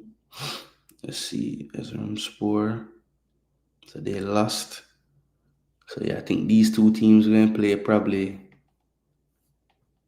well, they should play like any day now. So DJ going to have games during the Unity Cup probably. I'm not really showing when I'm going to play yet. All right, people, at them time, you know, 1 o'clock. Jeez, I forgot my bed. Rob Smith, read my comment. All right, which one? I think I read them all, no? I think I read them by now. Oh, that must have been about that. Breakdown of the squad. Why? All right, so my breakdown, just really quickly, because I really want to get some sleep, people, not gonna lie. So goalkeepers, Shaquan Davis, Benjamin Williams, Tafari Chambers. Strange, right? And I know that these are the 3 goalkeepers that would have been in the 60-man pool, and that was kind of my line of questioning. But again, I have more beef with the 60-man pool more so than this Unity Cup squad. I think it makes sense to pick players in this Unity Cup squad that were in your pool, just in case they impress. You can keep on using them. But to be left with 3 goalkeepers, 2 of which pretty much aren't playing right now. You know, Benjamin Williams didn't start ending off the season for Portmore. Russell was doing that. Shaquan Davis lost his job to Tafari Chambers. People trying to tell me madness about that's Mount Pleasant style and rotate and this and that. That's foolishness. Tafari Chambers took the role at the end. Maybe that was a rotation, but he did so well that Tapa didn't deem it necessary to bring Shaquan back for the playoffs. And I think Tafari will start in the finals as well. So basically, in essence, we have 3 players that have not been starters all season in the JPL. Benjamin Williams has 14 starts all year. Shaquan had about 20 something, 27 or 26 or something like that. And Tafari Chambers, even though he's playing really well, probably only played about 10, 11 games all year, 12. So the goalkeeping core is poor. That's bottom line. At the international level, unproven, going in very dangerously with those goalkeepers. Defenders, Richard King, Holgate, Lembekisa, Kyle Ming, Amari Bell, Greg Lee, and Stephen Young. Look, I think this contingent is probably, of the three different areas of the pitch, I would say probably the most ready for competition. Richard King, Dexter Lembekisa, Amari Bell, Greg Lee have all, played quite a number of games for Jamaica at this point. Mason Holgate, not that many for Jamaica, but very experienced overall as a player. And Kyle Ming and Stephen Young. Young probably being the main one that's like, wow, Stephen Young, really? They had the likes of Giovanni Leng in that pool. You had who was another defender that would have been in there. Trying to think of another defender that was in the actual setup. Leng. I could see him getting the spot over Young. Also, when you look at, I guess Kyle Ming is probably a second right back as well as a centre back. So I was going to say a little light at right back, but not really. Let me see. Really not any other defenders to bring. But yeah, I would have taken Leng over Young personally. Maybe that decision was more down to the age, because I know Young might have, well, it's really not that far apart. They're about 7 months apart in age, so it couldn't be age.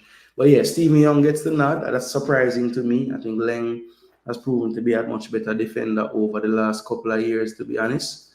I thought he did decent in the 2 games against Inter. Had the big mistake for the goal in the first leg, that second goal, but thought other than that did really well. I think is overshadowed by King at times when he's actually better than King in the game, But look, it is what it is. I do think though that the defenders, I have more confidence in them than some of the other areas, just because there's at least some level of first team Jamaica quality there. Then in midfield, we have Isaac Hayden, Casey Palmer, Brandon Cova, John Russell, and Daniel Green. Look, I am very, very pleased to see John Russell back in the squad. I think it's been long overdue with his form this season. Casey Palmer has a lot to prove to the Jamaican fan base. My hope is that with Hayden, Russell, and Cova in this lineup, Casey Palmer will get the ability to play a bit more advanced for once for Jamaica. And hopefully we'll get the better out of him there. And Daniel Green, maybe a surprise to a lot of folks that he's there. I hear people saying, boy, Fuller should have got the nod. Nikhil Ellis should have got the nod. Daniel Green is one of the players in the JPL I have time for. I remember when Paul Hall drew for some JPL players in the World Cup, I thought that he was the most impressive out of all those ones that he brought in at the time. Some had said King, some had said other people. I thought Daniel Green was looked the most at home in that team in that time. I think he was over in Vietnam, did pretty well over there, stayed, and then came back last season. He's at Mount Pleasant, so I know he's probably earning a decent shilling, probably one of the higher earners as well. But look, for me, I have time for Daniel Green, so I have no issues. If we're going to put JPL players, that's a player that I think is hard working. He's not flashy, and that's rare sometimes for Jamaican attackers. Looks to, good striker of the ball, decent from dead ball, has good qualities. Some would disagree, but I'm okay actually with Daniel Green being there. I think he's an underrated player. Forward line, we have Dwayne Busy Atkinson. I think he's been unlucky with injuries every time we've had a local camp so far. So I do think he's one of those players that would have maybe forced his way into the main team if he had more chances locally. Really in good nick in the Premier League, and I think he's one of the main reasons why Cavalier could potentially pull the upset tomorrow night. Ronaldo Cephas on the forward line as well. His team's season is over. They did get relegated for the second season running. So it's going to be interesting to see if they hold on to Cephas in that third division that they're going to drop to. Then we have Warner Brown in the team. Hopefully he can get through the final, as well as Busy, King, everybody else unscathed so they can travel. Warner Brown definitely, has proved it to some. Some are saying, look, he's a no-brainer. He got his chance against St. Vincent. He scored a goal. I don't know if scoring at home against St. Vincent is enough to say, yes, pencil him into every team. So I love the fact that he's going to the Unity Cup so we can see him again get to challenge himself. Hopefully get some time against some different opposition as well.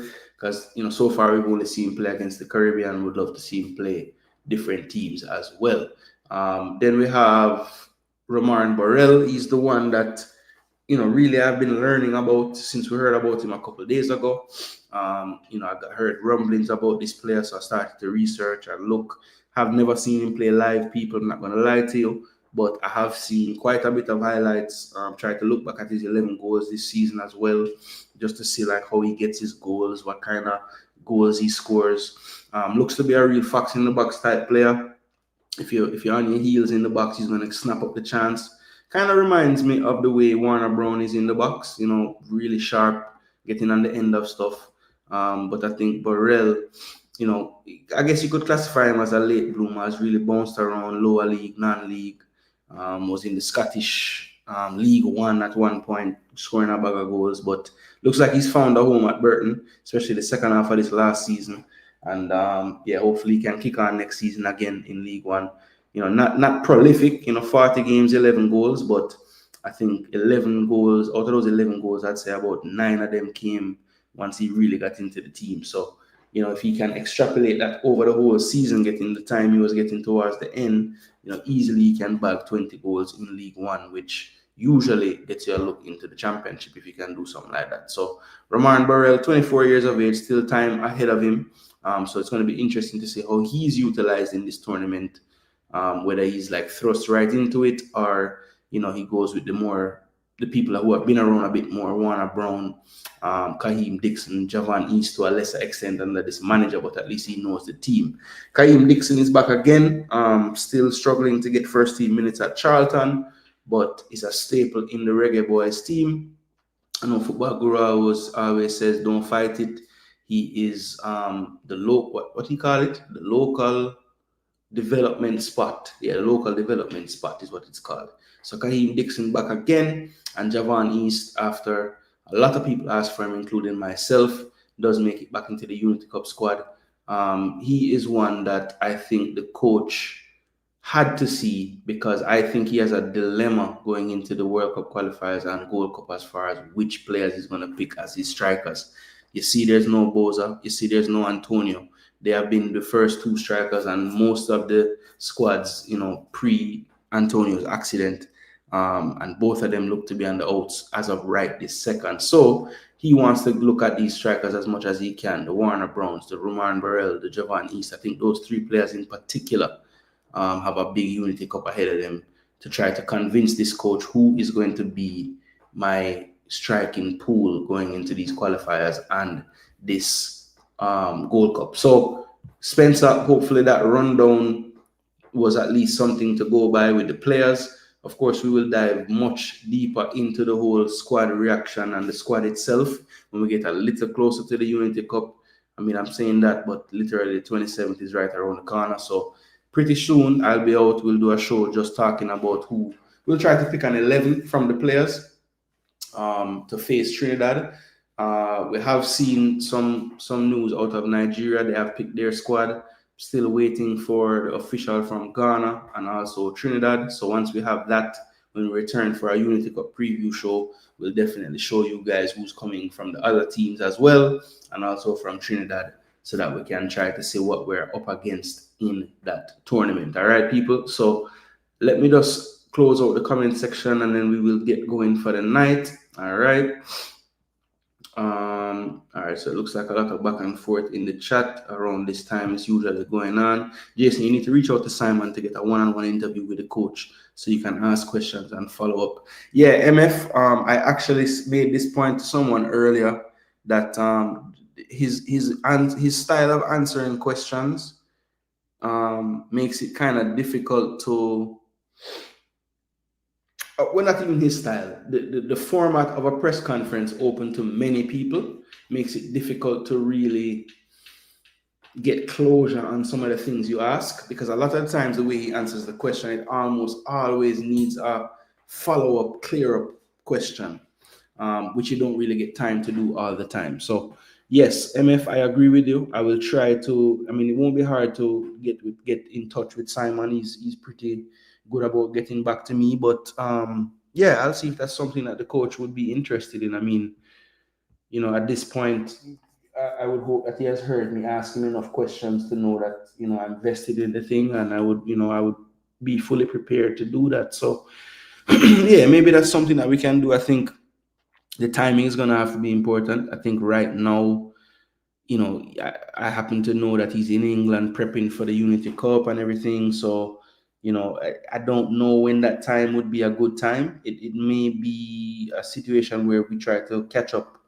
after the summer is over, you know, leading into that World Cup qualifier window. Maybe it would be a good time, because I think it's pretty much going to be non-stop for him and his crew until basically the end of the Gold Cup lead starting up now. So yeah, it's going to be tough to kind of schedule him before or during all of this stuff going on.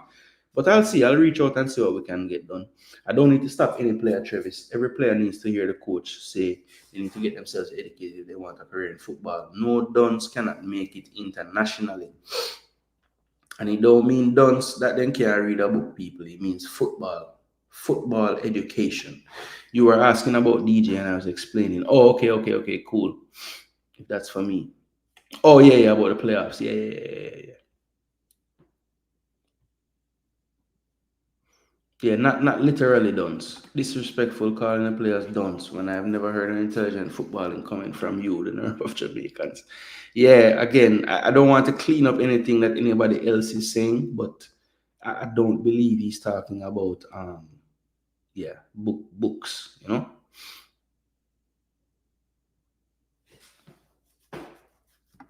The coach said, "Oh, take it from him."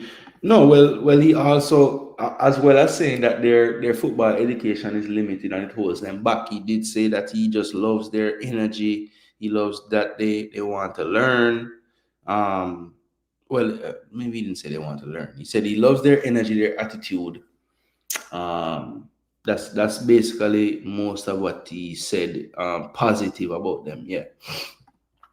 The coach said, "How? Take it from him. Travis, need to say fighting JPL players," because he said the same thing I and others have been saying a long time. JPL hate stream, yeah. IMAX football. That's what you're calling JPL hate stream, I'm sure. I wouldn't class it as such though. Bookwork generally takes a backseat for a professional athlete unless they have support. To call them dunce. Yeah, MF, it's not, yeah, he's referring to football education. Yeah. JPL players are dunce. You say it on various streams. All you need to do is go support the next country because Jamaica not good because your favorite's not there. Football education is needed to be successful in football as in any other profession. Understand your point? No, it's not the fault of the players though. Yeah, no, it's not their fault. It's not their fault.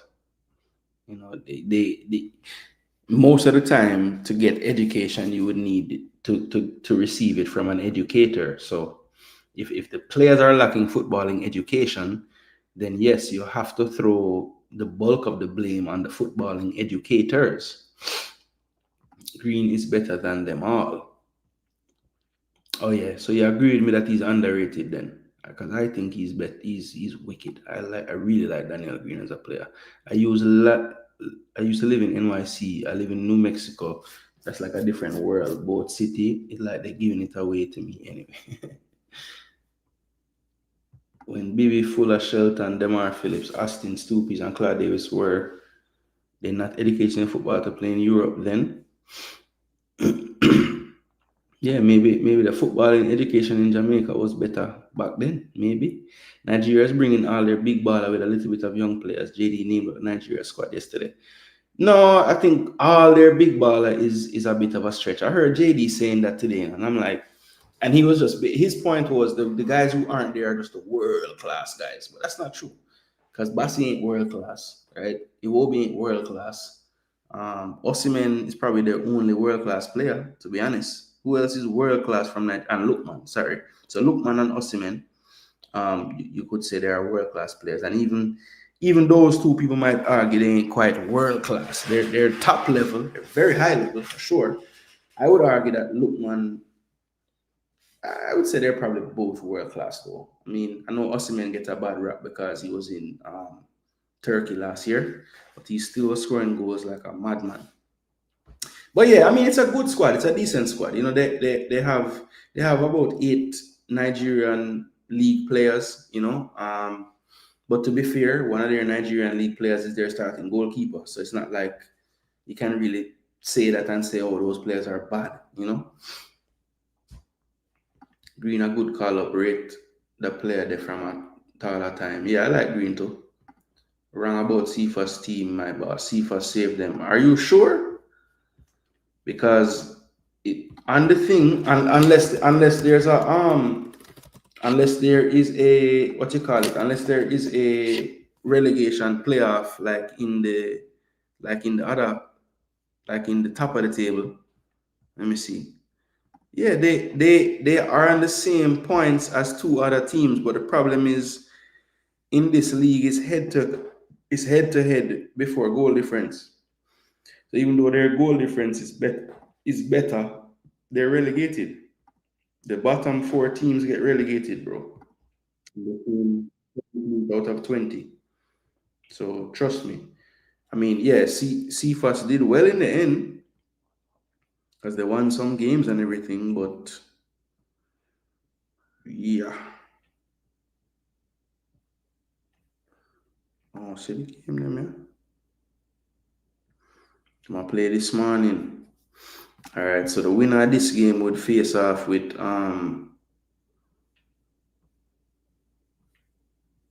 a 2-leg game, and then the winner of that going to play against my boy the side.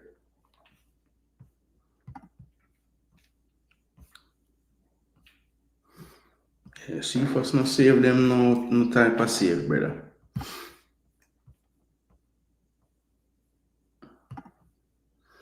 You did have a point though.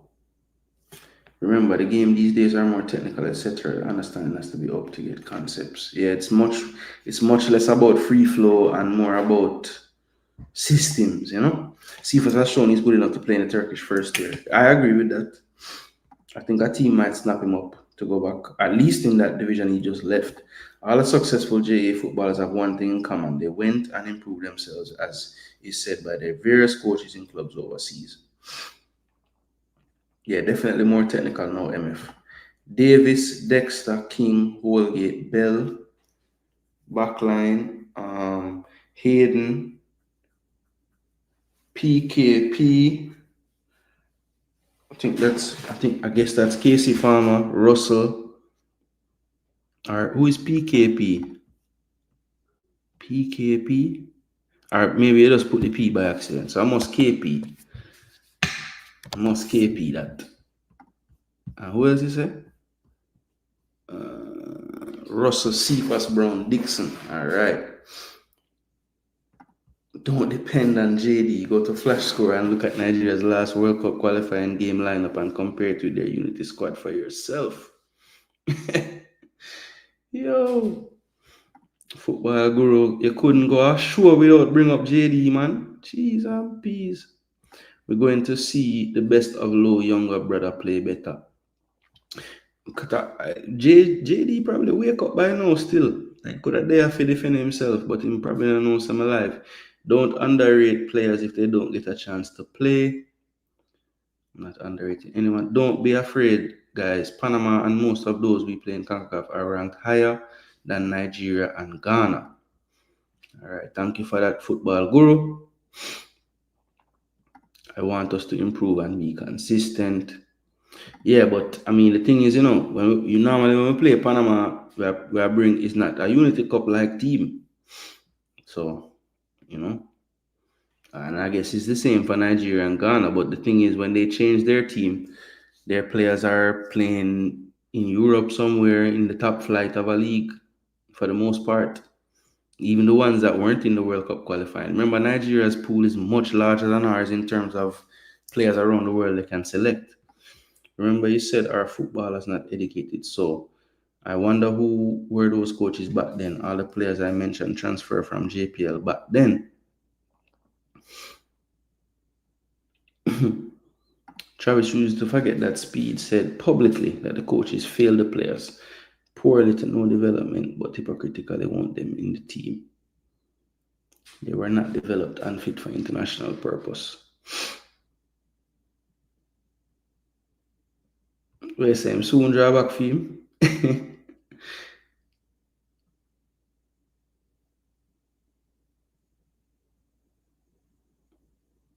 Jason, you should educate Pastor that the average Jamaica has more education than those than those in the States. Really? Oh yeah, but but I don't think Pastor is talking blanket education. You know, he's talking about the actual football education. Where say shouldn't use the word dunce. All right, I don't know. It doesn't help that he's the messenger that's saying it either. So I don't know why he keeps on choosing to leave out the word football when he says dunce, but the pastor has method to his madness most of the time. So he'll probably tell you why he's doing it that way. He probably has a reason he's doing it that way too. But I won't speculate. I'll just ask him another time.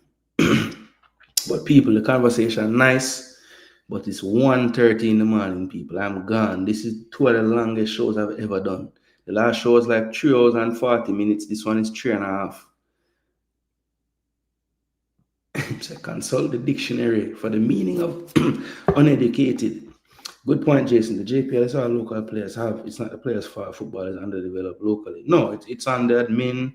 It's on the ones who would teach them. You know, it's definitely more false on them.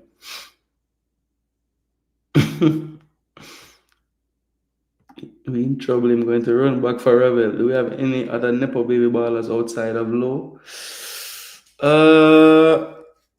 We have, well, they haven't quite broken through for Jamaica yet, but Che Gardner, I guess, could be classed as that because his dad, Adrian Reed Jr., maybe. I mean, Adrian Reed Sr. isn't as well touted as Nandi or Bibi, but he was a national player. Gio Taylor, under 17 captain the other day. He's Fabian Taylor's son. So that's another one. Yeah, there's a few. Sifa's team got relegated. No, Jason, they finished 15th. Why you keep saying that, Javari? 15th where? Where do you see that? They were 17th, bro. I promise you. Wherever you look, they don't have it correct because... Actually, you know what? Let me not even say that. I'll go to the Turkey. Trinidad. No, that's the Super League. One league. Because I'll go to the actual federation site.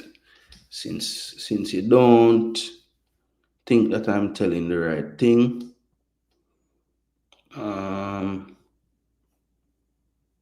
TTF First League. Salary. And stats. Ankara Guchu. 48 points. 17th place. Yes, the 16th and 15th is 48 as well. But see, if you look on the head-to-head with them teams, Ankara Guchu lost to both of them. And they didn't get as many points in the head-to-head. So they are 17th because of the tiebreaker. JD trafficking fake info. He picks everybody against Jamaica. And then when we beat them, he changes his pick. Real chameleon. Jeez, a beast. Football Guru make up story about JD a lot, you know, bro. A lot of the time, you know, man. It's not truthful what you're saying. The old time pair didn't improve by going overseas. They were already good. Yeah. I realized that Casey, the old time, okay. They went straight into English teams. Yeah, I think at the time football was in a different place. You know, one of the things that people that have been around since the 80s and 90s talk about with me when we discuss football is how robotic football is now to them.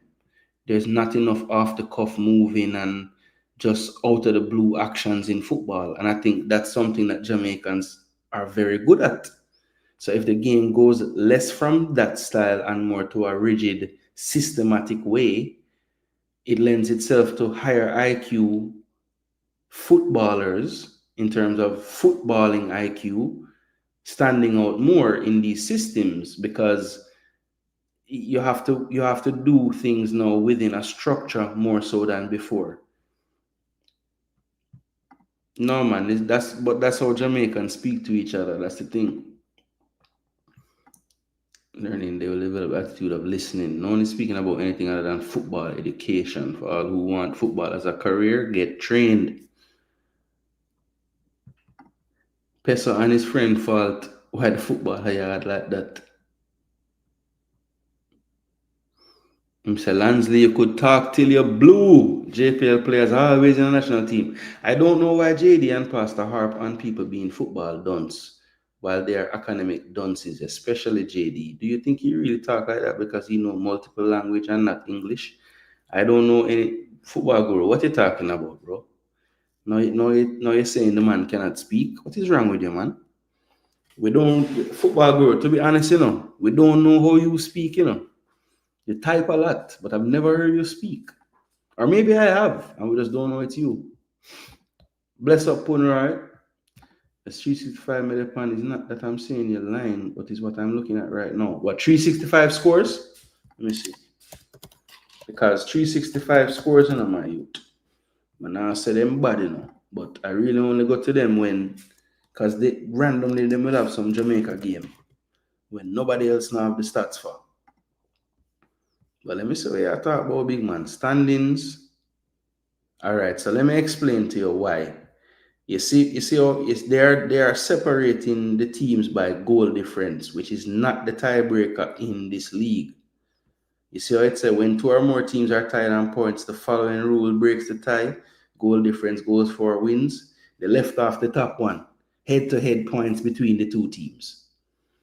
So even though on this list it's saying they finished 15th, because their head-to-head record was worse against Manisa and Pendixport, the two teams below them, they actually finished in 17th position. So 365 scores, the one place we have it wrong, that's how you look. So look anywhere else, Javari, trust me.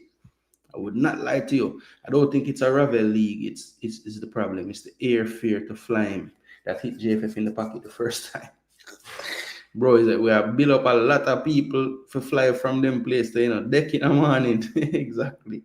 Football has changed. They don't realize it has big time changed. But I think they do realize. But I don't know why they think it hasn't. I don't know. Sometimes you should keep quiet when you are conflicted. You are from JD's school. It is understandable that you are his lawyer. I've heard you say this so many times, bro. But the thing is, I was in existence prior to when I came to YouTube. So how could I go to? Well, maybe I went to JD's school of YouTube. That I will accept, because I learned a lot about how to formulate my titles and thumbnails, and I learned a lot about the YouTube space from JD. But as far as my footballing education is concerned, I went there with the same education that I had when I first went there that I have now. So in terms of my thoughts as a football analyst or football fan or whatever you want to call me, coach, scout, those principles would have been laid and foundations laid long before I knew who JD was. So I think you take this way too far, that since I'm from his school and I'm his lawyer. Brother, every 2 months, me and JD argue to the point where I tell people don't watch my channel and all kind of madness. And then, eventually that goes away and, it is what it is. But for you to think this way is kind of strange, because I've never been the type to just go along with what JD says. I've challenged JD numerous times, whether in the chat or on the show, if I'm on there with him. So I think you overplay this whole I must agree with everything JD say, because anybody that knows I Maxit family, we Maxit family know that me and him ever argue about things all the time. So I don't know. I guess it's because you don't really. You go there mainly to hear what you don't like from him, and you talk on that, and that's what becomes the conversation. So you miss everything else. Yeah, Travis, me know you don't like that one day. The evolution that has taken place in the last 10 to 15 years has left JA football in the dust. We did not progress along with football trends. That is the truth. Manning said he heard from the horse's mouth Cephas team is relegated. Yeah. Look, him not, me never hear it from Cephas himself, but I mean, I just know because I did the research. You're not honest. JD speaks bad Jamaican English. He kills the language. I am shocked for somebody who brags so much of how educated he is. All right, so this is how I know you don't pay attention that much to JD's content. How many times has JD, because I've noticed, whenever I correct JD on anything, he takes it as like, I don't know what he takes it as, but sometimes he takes it like I'm challenging him or something, but sometimes I'm just trying to correct him. So I know, like when he says Ricardo Thomas, he doesn't say Thomas, he says Thomas, and he says it's mainly because he has all these languages in his head. No, I mean, look, I don't speak as many languages as him, so I don't know if that actually happens to people that speak multiple languages, but I would think the word Thomas, which you've been knowing Thomases all your life, more than likely if you live in Jamaica, you would have never called them Thomas. At least I would have never. So when I hear him say Thomas, I always say Thomas, or I'll write TOEMASS just to say you're saying Thomas in the chat, right? So I don't think I'm not here to judge JD's use of the English language. Even if he mispronounces a word or he doesn't use the right tense or whatever, I can still pick out whatever he's trying to say. And if whatever he's trying to say is something that I think is correct or I agree with, or even if I disagree with it, I will talk on it. But I'm not sure. I don't know what you're getting at here with him not speaking English great. I mean, who cares? Who cares? Who cares, bro? Yeah, but hello, why football guru. Like this man really, JD, you really don't like JD. Like it's clear. Like, what did this guy do to you? Jason, with Antonio out now, don't you think East is our best striker due to eye test and performance? Yes. I think form-wise, Antonio, well, even if Antonio was in on form, Javan East is the best striker we have right now. And I would say, even though he looked so bad the last time we saw him play for Jamaica, on form, Trevante Stewart is our second best striker for Jamaica right now. For me, personally, I know a lot of you would say Warner Brown, but I wouldn't have Warner above those two. Why do you defend the guy at everything he said up? I don't defend him every time, bro. I defend what I think is wrong. You have said comments about JD that I haven't defended anything. I don't repeat nothing the man said, bro. Stop your nice. I repeat what I agree with. I don't repeat everything he says. I just said earlier, I disagreed with his take on Nigeria's strength of their team. I just said it. No, man. Yo, me have thick skin, tycoon. It's okay. I think it bothers football guru that I don't say I want to block him and stuff, Or maybe that's why he comes. Maybe that's why he gives me a little respect, I don't know. I think the problem is system, the coach. Yeah. Oh, conveying the system. Mm-hmm. You banter with him over EPL, but when it comes to putting down locals, you're right there with him. Not true. Not true at all. Jason, don't give football guru highlights, guru, leave the G alone. Nah, man, him good, man. JD talk a lot good. I don't agree with some of things he says, but he good. It's not like we speak good English.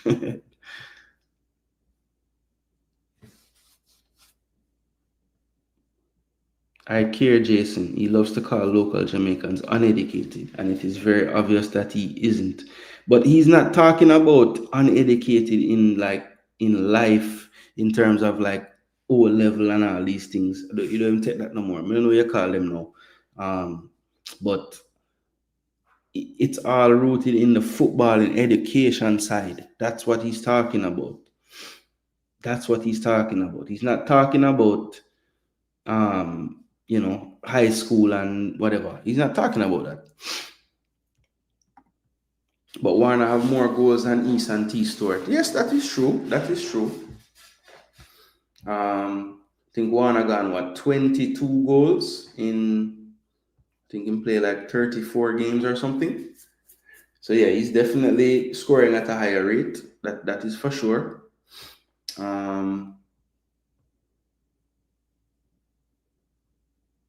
But yeah, I mean that's my thought. I think that the other two, I probably maybe just because I noticed that the things that he described about Warner's game that he likes, I don't know if Trevante is that type of forward.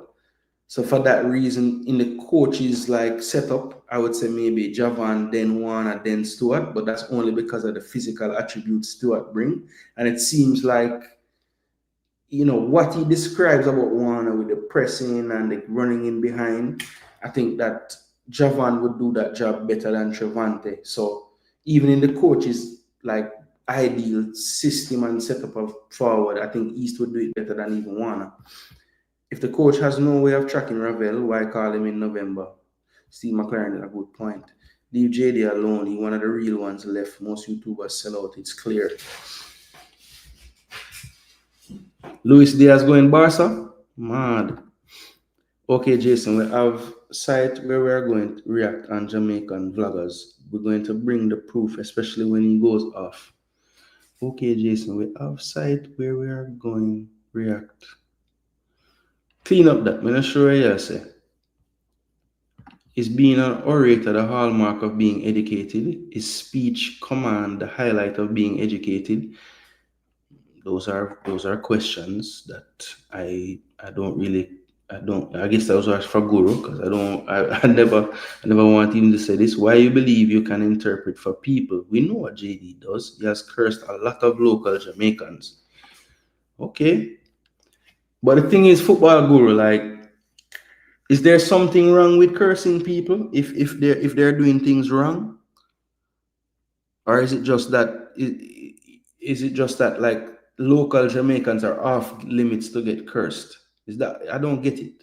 Because if there's something to be cursed about, wouldn't you rather the people them curse, or you just want them to like paper over and go on like nothing or go on or whatever? You know, Luis Diaz to Barca though, they need Luis Diaz, and then just buy people so. Not enough.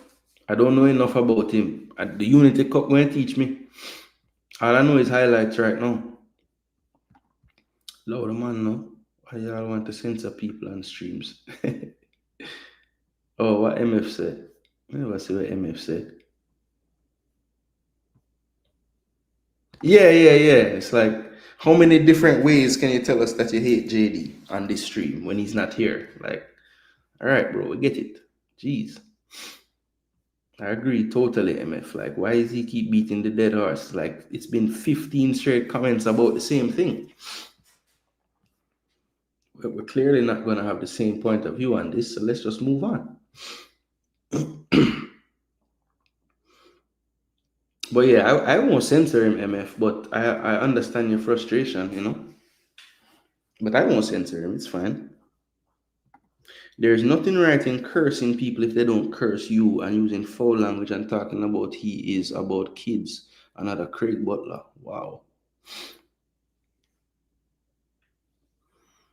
Yeah, I don't cursing people if they don't curse you.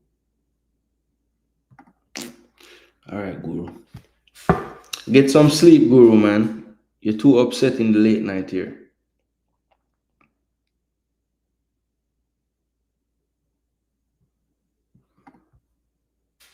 Yeah, but Javari, uno masi a ball of them better than people uno buy. So why not you just keep playing them?